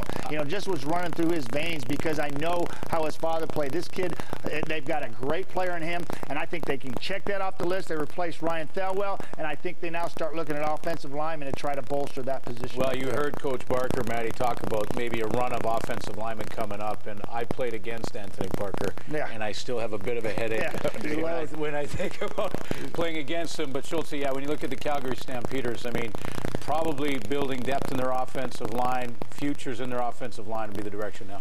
Well, when you evaluate teams, you know, this has been a good team for a long time, and they're not reloading, they're not rebuilding, they're just refining. So in a lot of ways, Anthony Parker's in a heck of a good situation. I mean, look at the little locker room he's going to be around. The ego's in that locker room. Look how they developed their Canadian talent, too. You know, bringing in Cote, you know, bringing in Cornish, you know, and just bringing them along in the system. Even the young quarterback in Tate. I know he's not Canadian, but they bring their young kids along very nicely there in Calgary. I'm going to get to Cornish in a second. I know we got to move on here. I'm going to get to Cornish in a second, and Jesse Lumsden and what the future holds for him. I do want to ask you guys about DNA. You know, Enoch Mwamba, his brother's in the league. Tyler Holmes, his dad played in the league. Anthony Parker's dad played in the league. Is there something about young kids being around the environment, beyond the natural genetics, that help along the road to being inspired to become CFL players? I think without question. I think it's the influence, not so much in how to play the game, but how to approach the game. I think that's the biggest thing fathers can hand to their kids, mothers can hand to their daughters or sons. You know, it's just that approach to their experience and how they approach the professional state of mind and gaming itself. And I'll give you an abstract reason why it's so important to be in that environment. Hey, this is an intimidating business. You know, you walk on a pro football field, there's a lot of evil eyes out there, and if you're not used to that, you can be a little overwhelmed by the personalities and the strengths of the characters. So if, as a young guy, you've been in that environment for a long time, you understand that most of these guys are actors anyway. Fellas, I think it's all about their mothers. Yeah, I was going to say Mother's Day, man. I mean, come on. Proud papas. Trying to work that in there. Proud papas. But hey, it's all about the moms. That's right. Is it a run of O-linemen? Let's find out as we go to the second round of the CFL Canadian Draft. And once again, Commissioner Mark Cohan. With the 9th overall pick and the first pick in the second round, the Calgary Stampeders select Junior Turner, defensive lineman from Bishop's University. Well, D lineman Junior Turner, Gator, There are the E-Camp results out of Brampton, Ontario, 6'3", 230. Now a member of the Calgary Stampeders. What a draft it has already been for the Stamps. Here's Dwayne. Well, last year we talked a lot after E-Camp about Stephen Tailwind Turner from Bishop's University. This is his cousin, Junior Turner, and believe me, the athleticism runs in the family. This guy is a little bit of a freak. Junior Turner at 255 pounds can move. I think the kid's a prototypical defensive end. He played inside at tackle for Bishop's University, showing some versatility and because of the players that they had in their lineup. But I think in the CFL, he's a guy who projects pretty well as an end, or if you want to leave him inside, pretty lean guy. He has the potential to add about 20 pounds and stay at that defensive tackle spot. When it comes to keeping small spaces fresh, some cones can dry out quickly. That's why there's the Febreze Set and Refresh. 100% scented oils eliminates odors for 30 days for freshness from start to finish. The small space odor solution that's a breath of fresh air. The Febreze Set and Refresh.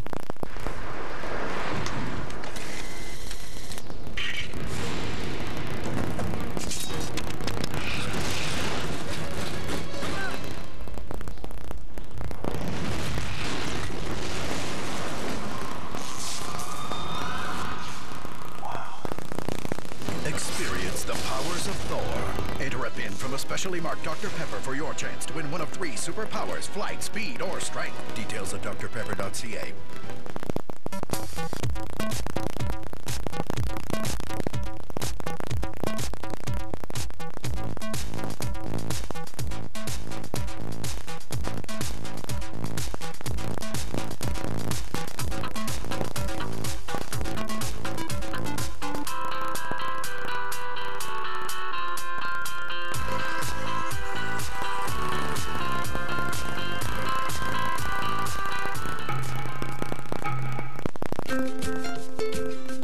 I got troubles though, but not today.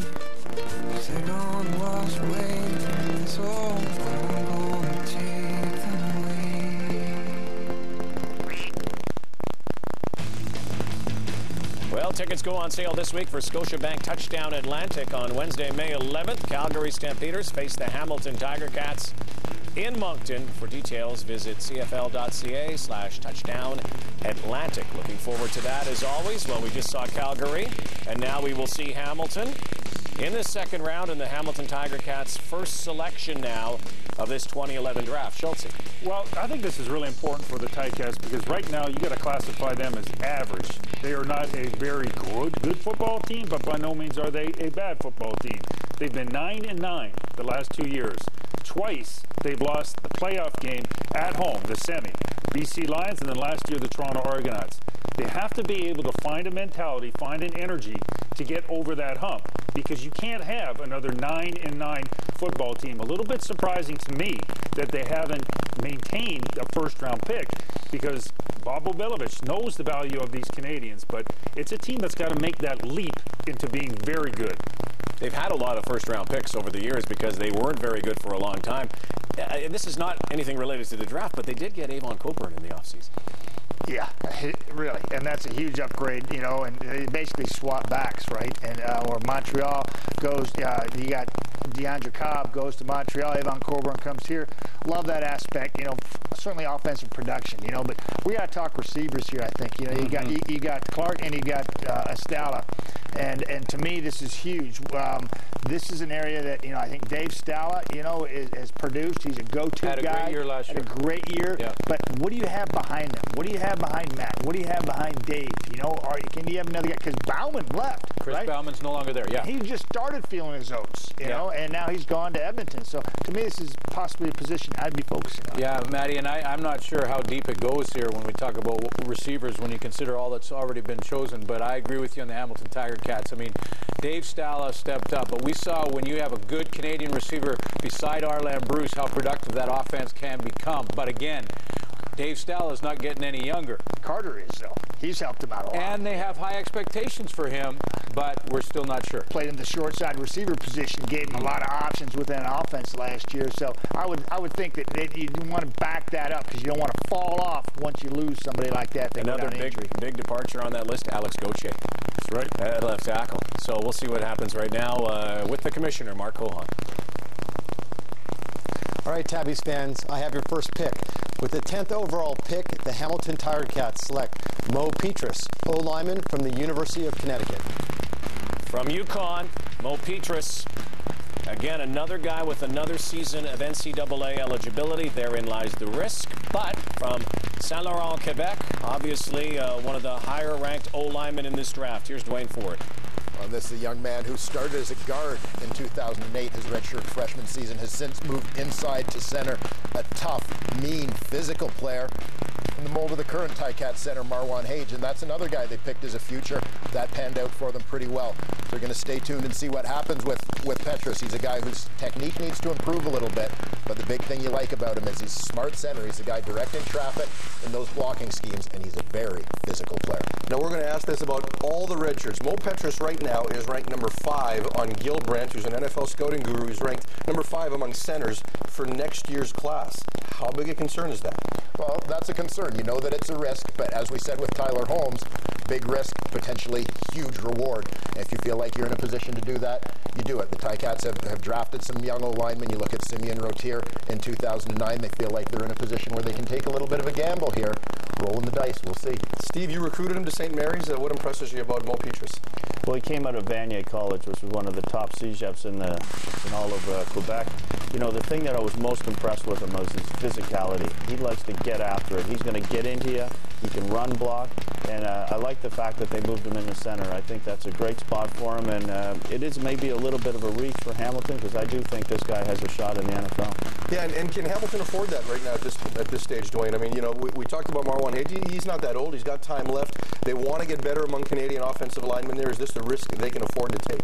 Well, it is a risk they can afford to take.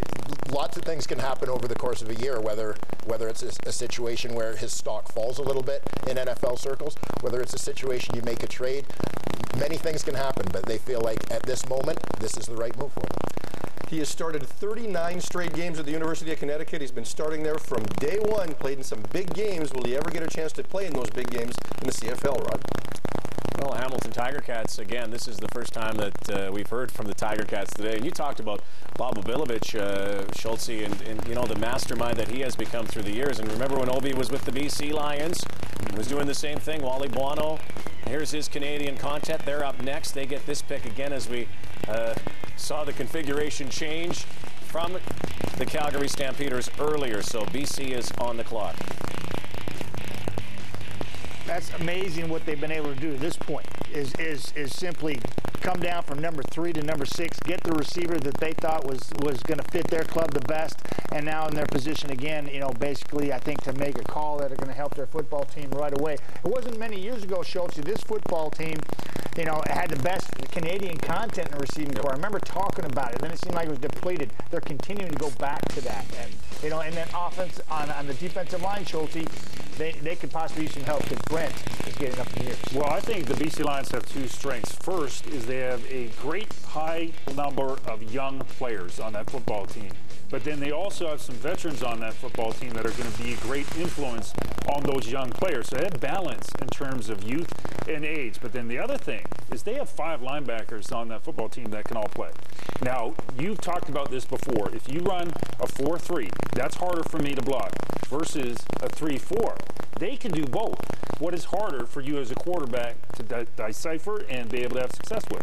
Just 3-4. Yeah. 3-4 will cause you all kinds of problems, Schultze. More athletes on the field, able to do more for you. And James Juracek's probably one of those guys that could be moved down into that area and play in that linebacking core and the outside guys. But, you know, when you look at Brent Johnson, you just saw that roll in of Brent Johnson and his great career. He'll be on his way right away to the Hall of Fame, but I know they want to use him as a backup when you talk about offensive line with the BC Lions. My conversations with the team this past week, they talked about playing with 2 imports outside at tackles, and they have 6 guys on the roster to fill in the other 3 spots in the interior of that offensive line. So maybe some more depth there, but if they could grab a D lineman now that could possibly be the next guy to step in down the road for Brent Johnson, I think that would be a great decision on the Lions. Let's find out. Wally Buono's pick, the BC Lions, is right now. With the 11th overall pick, the BC Lions select Hugh O'Neill, kicker-punter from the University of Alberta. Okay. Hugh O'Neill goes to BC with Paul McCallum and Sean White. Wow. This one blows my mind. That's Ford, Dwayne Ford. Two kickers, top 11. Stop the insanity. Look for the BC Lions to make another move as far as their kicking, to clarify their kicking situation. But Hugh O'Neill won't be the guy going. He's going to be in black and orange. They love this kid. O'Neill does all three aspects of the kicking game well. Punts, field goals, kickoffs. He's been an all-Canadian, either punting or as a place kicker, 3 of his 4 years in CIS football. Stars straight up. Hugh O'Neill in BC. Can they have any more kickers? Oh, wow.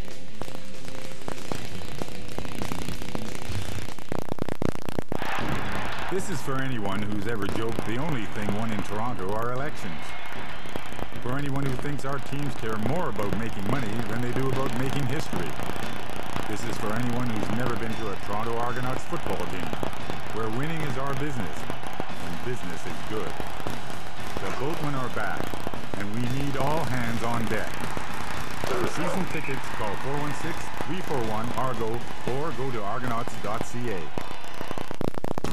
Want a beautiful lawn? Get Velocity Patch, an amazing new grass seed. Watch this incredible head-to-head comparison with a major competitor here and Velocity Grass on this side. In days, Velocity Grass had a healthy growth of beautiful green grass. The expensive major brand? Well, the picture speaks for itself. Don't be fooled by fancy packaging. Get proven results like this, guaranteed, with Velocity Patch from Canada Green.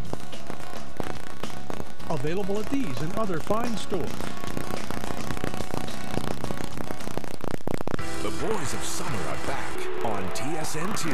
We are your home for Sunday Night Baseball all season long. 25 of the best games. Drills one deep left field and gone. Featuring all the great rivalries. With the biggest names in baseball. Sunday Night Baseball on TSN2.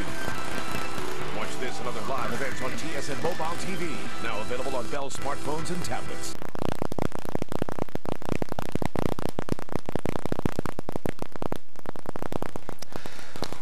Welcome back to the 2011 CFL Draft, and the East-West Bowl for next year's draft class took place yesterday in London, Ontario. Both of you guys were involved. You've been down there looking at these prospects as well, Dwayne. Blake, talk to me a bit about what this is doing in terms of the development and identification of these guys going forward. Well, what the East-West Bowl allows is for the CIS to showcase their top athletes that in the future will be in the CFL. It's not necessarily the game that's important, but it's the practices leading up to the game.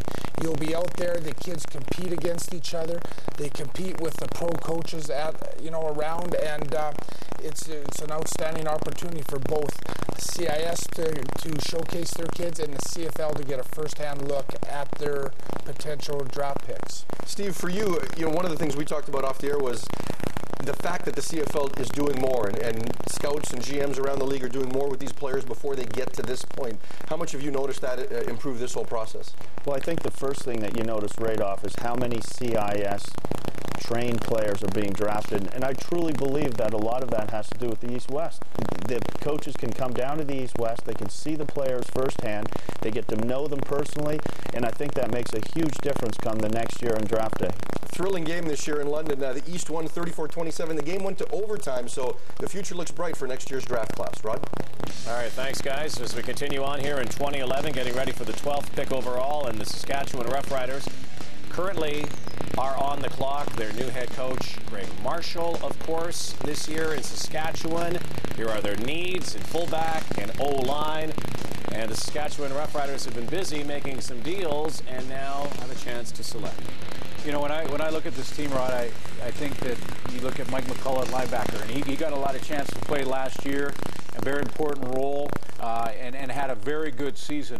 And that is it as far as linebackers go. And when you talk about not just helping in your defensive scheme, but also with Mike McCullough on the special teams. He is a big part of that as well. But if you're drafting a linebacker, you're drafting that type of body, a guy that's good on the teams. And if Mike McCullough went down last year, they did not really have a Canadian backup to step in, and they need to get some depth there at the very least. Well, you talk about Fantus going down the National Football League, talk about Bag possibly going on a 9-game, to start the season. This is the Montreal and Saskatchewan guys. We talk about it at the end of every season. They've been in the Grey Cup the last 2 years facing each other because of their Canadian content. It's better than other football teams.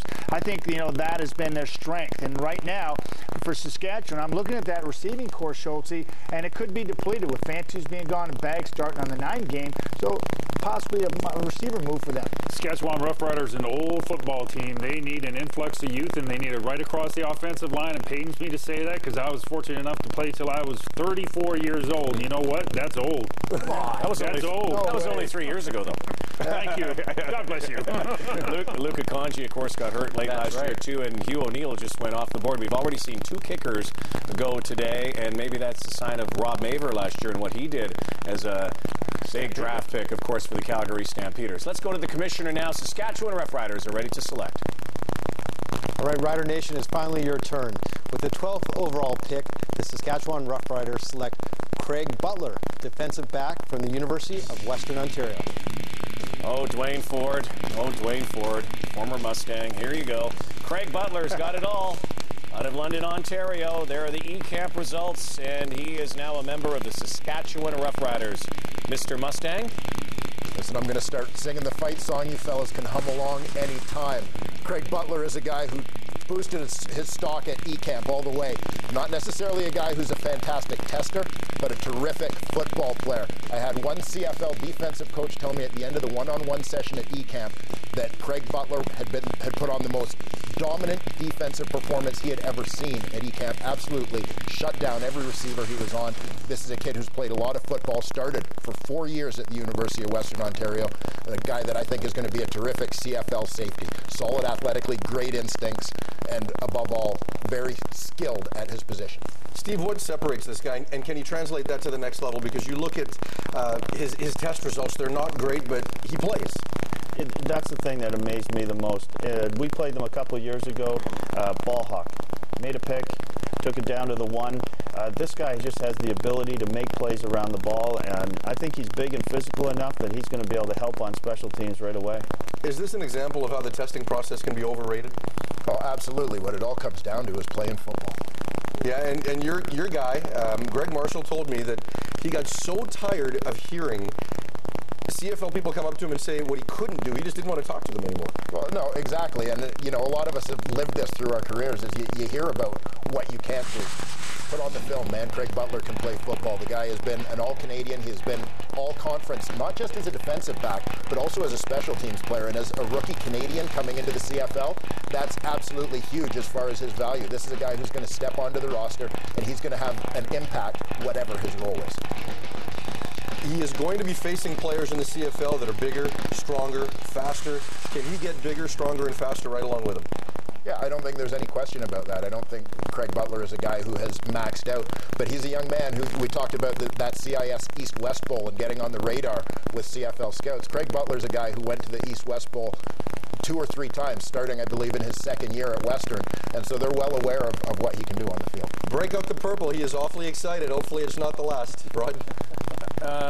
As we get ready for the Hamilton Tiger Cats, and we take a look again, just 3 picks after they just selected, unless they make a deal. Let's just go back to that last pick, because as a former Rough Rider, DB/safety, you're a little surprised with that. Yeah, let's get to Hamilton quickly here, but I'm a little surprised with that pick from the Riders simply because they have James Patrick at safety. Unless they're going to play him at wide side corner, he'll be good on the teams, but I'm a little surprised with that pick.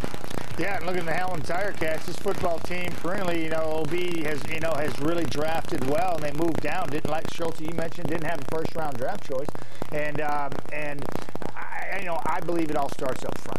So them going to offensive line, to give Avon Coburn an opportunity, to establish that run game makes complete sense to me. I wouldn't be surprised if they went there again, Schultz, because it all starts there. Well, I think what the Hamilton Ticats are trying to do is change their personality a little bit, in the sense that there is this unspoken thought out there that they need to energize themselves and be a little bigger, stronger, meaner, aggressive as a football team to compete against the Montreal Alouettes and some of the teams out east. And if they end up doing that, it makes a lot of sense that the Mo Petrus pick, because his number one thing was his intensity in terms of playing football. This is a team that can turn the corner in 1 year. They continue to make strides. I thought the 40-3 win over Montreal was immense. Big one. Yeah. Immense, because it proved that on a given day they can be the best team, but they're not there yet. Schultz, you mentioned it, though, that this draft is so unique and so challenging in trying to fit your needs, or else just find the next best athlete on the list. Guys, we're joined now by the newest member of the, well, look at this. Here he is, Nathan Kuhorn. Are you there? Hello, Nathan. Newest member of the Edmonton Eskimos. Hello, Nate. Hey, how's it going? Hey, how are you doing today? I am doing fantastic, thanks. I guess so. You've probably been watching, waiting. Did you have an inkling that you would be moving north to Edmonton? I had a little bit of a feeling this morning when they called me before the draft started, but yeah, it's still a pretty big surprise, and I'm just so pumped and happy to be joining the Eskimos. Well, I know one of your heroes growing up, in fact, your hero was Milt Stegall, correct? Correct. Guess who's on the line? Who? Milt. Hello, Milt. How you doing? There's Nate Kuhorn, just drafted in the first round, 5th overall, to the Edmonton Eskimos. How you doing, Nate? Good, how you doing? You remember me? Of course I do. I stay at your house. Yeah. Crazy, huh? It's crazy. It's crazy. I'm happy to see you drafted. I remember when I stayed at Nate's house and we were working out together. I had him doing a bunch of push-ups and sit-ups. And he thought he was kind of tough back then, but I had to show him up. But I knew there was something special with Nate. He was willing to work hard, and I mean, it's truly it's nice to see you go and get drafted and just go out there and work hard. I know great things will happen for you. Thanks a lot, Milt. I appreciate it. Hey, Milt, before we go, you say the work hard part. Give him some other advice to become a guy like you were in this Canadian Football League, not only just a player, but a star. Well, first of all, like I said, you have to work hard. Second of all, you have to be, you got to get yourself mentally prepared. You know, it's not always the best athlete that's successful. It's the one who's willing to get in there and watch film and do the extra, do the little things to get a head start. You know, right now, you are a rookie. It's going to be tough just to make the team and crack the lineup, but you have some great advantages. You have some great things working for you, and if you're willing to do those things, you know, the sky's the limit for you. You'll be going against some great talent. You have a great quarterback in Edmonton, but it's going to be hard for you to get in there and crack that lineup, but I know you can do it, and I'm looking for some big things from you. Yeah, I'm ready to just put in the work and see what's going to happen here in the future. Hey, Nathan, congratulations. I know your Coach Blake Neal behind us sends his best. Milt Stegall, thanks for joining us. Again, great day for you today. Oh, thanks for having me. All right, Nathan Kuhorn, Edmonton Eskimo. I love that stuff. Here's the Commissioner, Marcola. Now with the 13th overall pick, the Hamilton Tiger Cats select Maurice Forbes, defensive tackle from Concordia University. There's the D lineman, Stinger, Maurice Forbes from Mississauga, Ontario. Tell us more, Dwayne Ford. I'm a big Maurice Forbes fan. This is a guy who was initially overlooked in terms of the invitations to the evaluation camp. It was only because of injuries that he got there, but he was a very highly recruited young man coming out of high school, suffered some injuries early in his career that kept him off the field. This year stayed healthy and made a huge impact. Mo Forbes is probably best described as a wide body. He has got a big butt, but he is a run stuffer, about 280 pounds, terrific defender. The Edmonton Eskimos have made another deal, and they're selecting next. We'll tell you about it when we come back as our draft continues.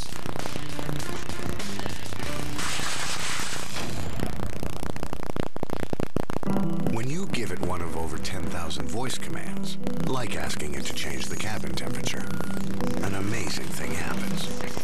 It listens. The all-new Ford Focus with available class-exclusive sync with My Ford Touch.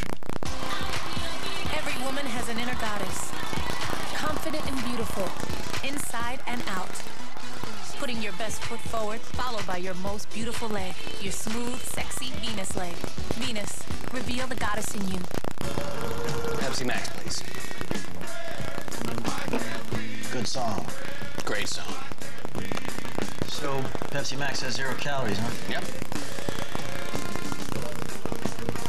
How many calories? 0. 0? 0. What are you doing? YouTube.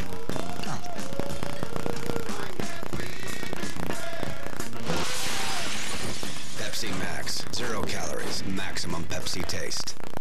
Check it out. Mr. Clean Magic Eraser with the grease-fighting power of Dawn. He helps remove 2 times more greasy kitchen mess per swipe. If I had hands, I'd throw in the towel. Yeah, things aren't what they used to be.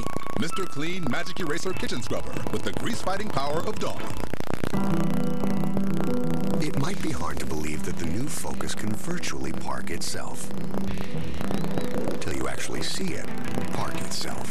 The all-new Ford Focus with available Active Park Assist. Welcome back to our coverage of the 2011 CFL Canadian Draft. Been a very eventful day so far. Exciting day for so many prospects who their dreams have come true. And it's been a day to keep track of all the deals. With more, here's the Commissioner, Mark Cohan. Yet another trade.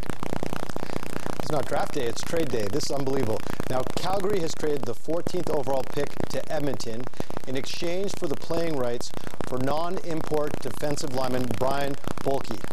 Now, I also have the pick, which is great.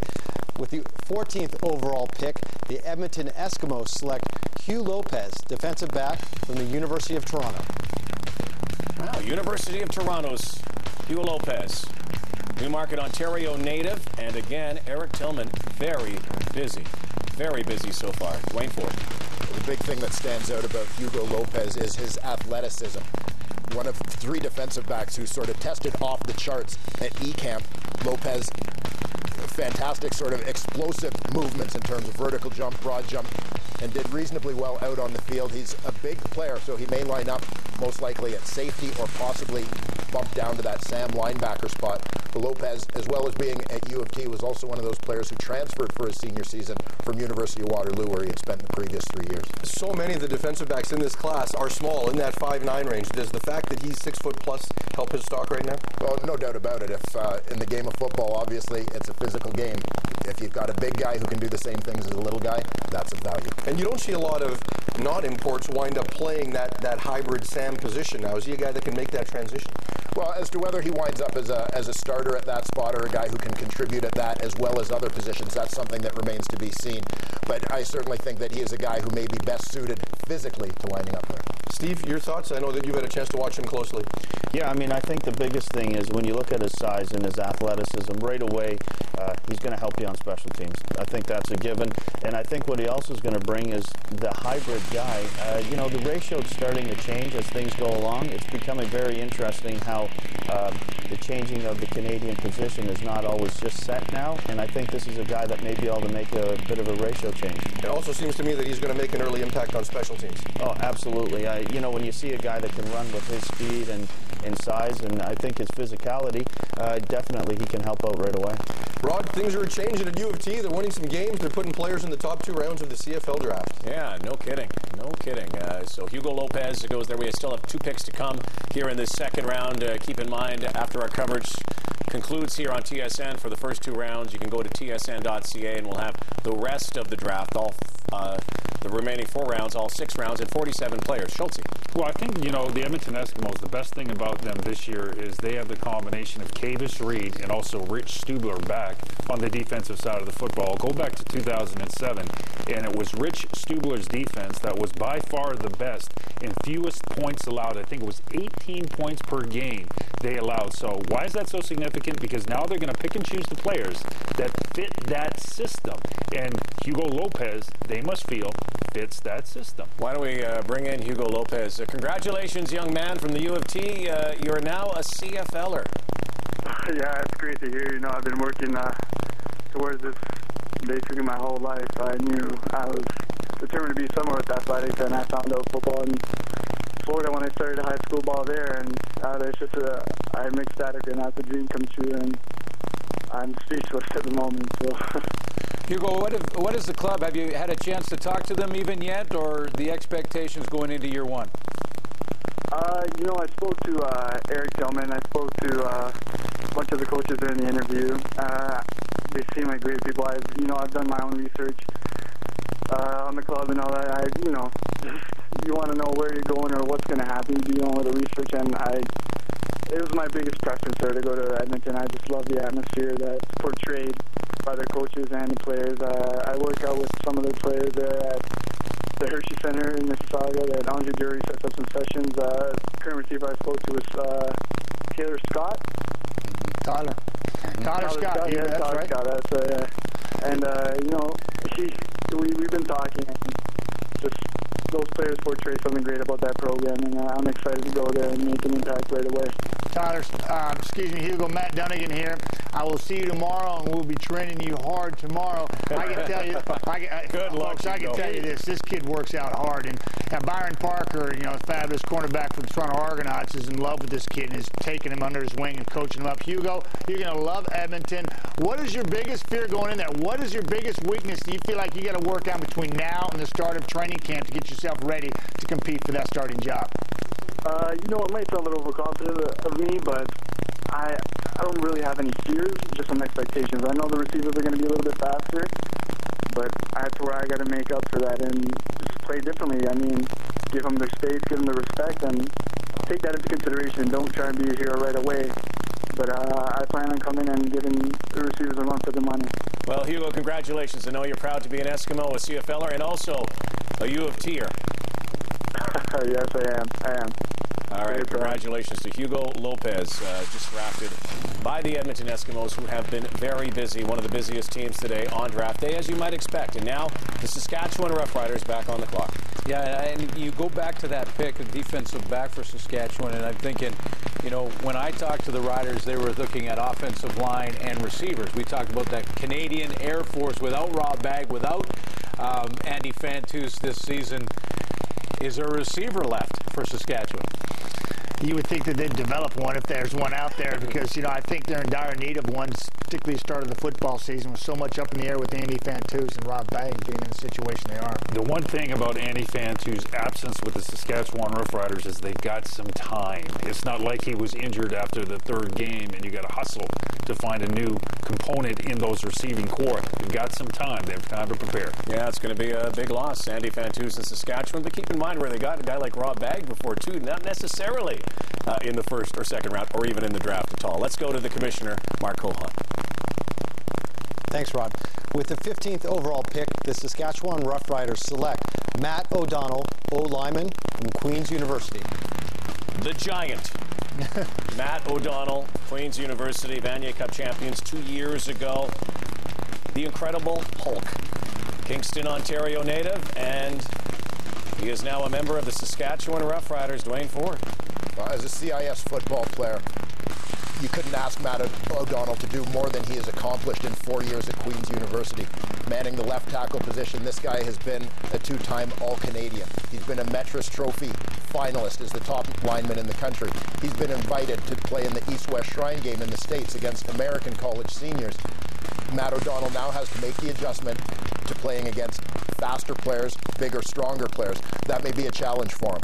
You worry a little bit sometimes with a tall offensive lineman about whether he's going to have the leverage to play inside, get underneath guys blocking as a guard, whether he's going to have the feet to play tackle. Those are things Matt O'Donnell's going to have to work on. But I'd like to pick from a Saskatchewan point of view in that they need an offensive lineman who's going to be there now. They couldn't go with futures. They couldn't go with guys who are going to take time to develop, like Brendan Dunn or Paul Swiston. Matt O'Donnell, next to Scott Mitchell, I think was the guy who was sort of most ready to get into a CFL camp. And I'll ask you about the one question, his position. 6'9", 322 pounds. You just assume that he's going to be a tackle, but he may not have the feet to play tackle. Does he have the strength to play guard at this level, or should he just stay out of tackle? Well, I agree with Dwayne. The big question on Matt O'Donnell, does he have the ability to lower his pads and play with a lower pad level to play guard? I think guard would be a better position with him. He's an aggressive young man. He's a strong young man. And certainly if he's able to play, get his hips a little looser and play with a little bit lower pad level, I think that's a spot for him in the CFL. Dwayne, how will he be able to compete this year? Because he's a guy that doesn't want to go back to Queens.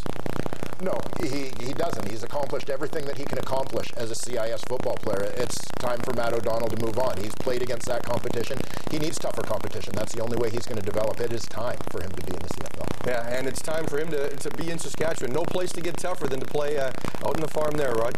Yes, absolutely. Saskatchewan Rough Riders, 2 picks in the second round, and coming up, Montreal. They took a kicker, Brody McKnight, in the first round. They have the final selection of the second round coming up next in the CFL Canadian Draft.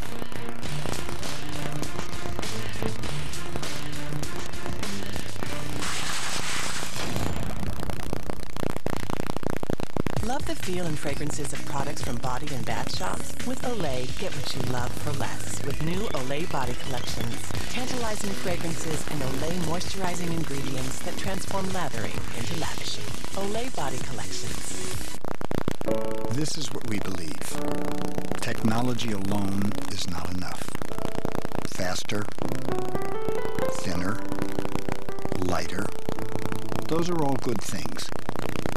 But when technology gets out of the way, everything becomes more delightful, even magical. That's when you leap forward. That's when you end up with something like this. This Angry Whopper looks delicious.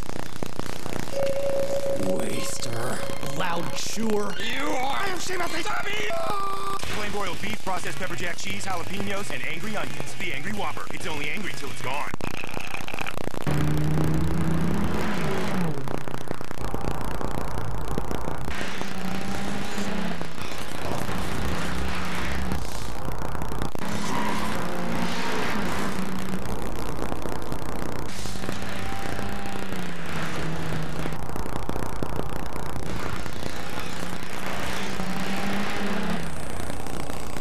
The all-new 2011 Scion TC.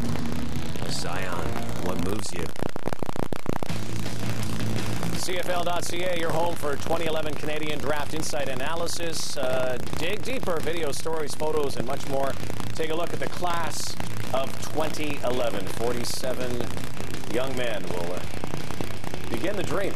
You know, the dream only begins because you get drafted, but you still got to make the team. You still got to go to training camp and all that stuff. That's a great point. You know, that is, get drafted. It's just the beginning. But an important first step, and to get into training camp. And it's probably a good time to just mention to any of the players that are watching out there that even if you don't get drafted, if you're not one of the 47, hang in there, get your tapes out, get into a training camp. There's still a chance. Rob Bagg was not drafted.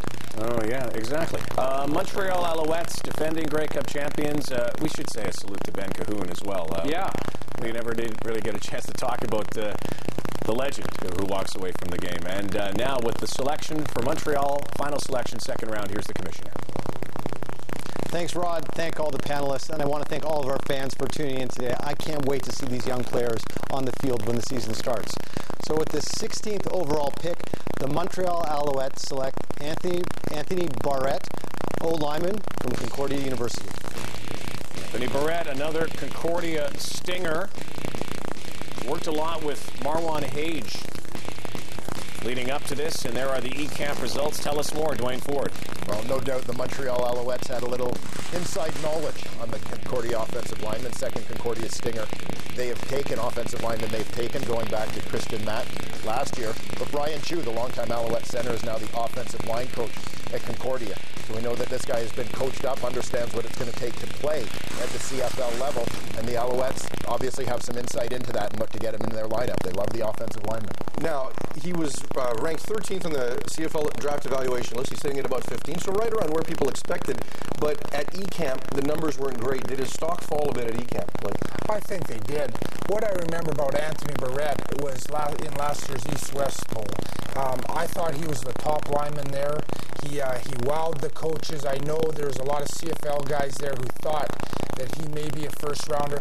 Perhaps his E-Camp results dropped him a bit, but still a very solid pick and a local pick for the Montreal Alouettes. You mentioned Brian Chu. How much of an impact has he had on Anthony Barrett? Well, no doubt Brian Chu has done a great job. You know that Brian Chu was basically coaching that offensive line when he was playing center there. Now he takes that to Concordia and is having an instant impact with Anthony Barrett in the CFL. There you go, Rod. Before we let these guys go, I do want to thank them. Dwayne Ford, our insider and draft analyst as always. Blake Mill, Steve Samara. You guys were real cold when I last saw you at the Mitchell Bowl. Hopefully you've thawed out by now. We'll talk again real soon, and we will be back on tsn.ca going through rounds 3 through 6. Rod? Yes, you will, gentlemen. Here is what happened today. Enoch Mwamba, first ever member of the X to go #1 overall. First, and Steve Scully to be picked by the Blue Bombers, first overall in 75. Scott Mitchell goes #2. Anthony Parker, Jade Etienne, Nathan Kuhorn, Marco Iannuzzi, 4 receivers in a row. Tyler Holmes, son of Richard Holmes, played in the league. Brody McKnight, kicker to Montreal, 2nd round. And you saw the trades from earlier. Junior Turner, Mo Petras, Hugh O'Neill, another kicker, Craig Butler from Western, Maurice Forbes, Hugo Lopez, Matt O'Donnell, and Anthony Barrett, and many more still to come again, rounds 3 to 6 on tsn.ca with our back panel. We'll talk more about that. Guys, let's talk big picture here. Winners, losers today. I don't think there are any losers on CFL Canadian Draft Day because it is a very special day, Schultz. Love what the Edmonton Eskimos did. I thought they were very proactive, wheeling and dealing, trying to move into different positions to get players. A little confused with the Hamilton Ticats, but I know they got a plan in terms of their future. Most single impressive player and the guy to watch out for, Matt O'Donnell. It's up to you. If you get in the weight room and you become a physical monster, you can play in this league for 10 years, but it's up to you. Schultz, it's almost impossible to quantify these draft picks for these football teams at this point because you just can't, because these kids are just starting off. They're just, figuring out whether or not they're strong enough, fast enough, whether they have the mental aptitude to go in there and compete as athletes. They've been given the opportunity. Each team sees a little bit differently. That showed in 4 receivers being picked and everybody being extremely happy about the picks they got. So the evaluation meets everybody's needs and what they and going forward into the 2011 season. To me, it's exciting because as a crew, we're going to be covering that preseason. We're going to see these kids play and compete for those jobs, which is huge this preseason. Well, no question. I love that there were that many skilled players going the first 2 rounds. And when I say skilled, the receivers or defensive back. I also want to quickly tip my hat to the CIS coaches. Every single year, it seems like these athletes are better prepared to take the next step into pro. So coaches like Steve Blake and Brian Towers in Saskatchewan are doing a heck of a job getting the CIS guys ready. Hear you. Look at all the CIS players we're going to be talking about. And on Mother's Day, Mama, let your babies grow up to be football players. Yeah. Coming up, CFL draft rounds 3 to 6. Farhan and the guys, the coaches, will be on tsn.ca. We'll stream that live. So all you prospective CFLers, hang in. Enoch Mwamba, remember that name, Winnipeg. That is the #1 pick. Couldn't ask for a more excited guy today, wearing #1 on Mother's Day. Happy Mother's Day, everybody. Thanks for watching the CFL Canadian Draft. Watch Canada's sports leader wherever you go. Catch the NHL playoffs and other big events. I'm sure about that, working with John Lucas down in Houston. Well,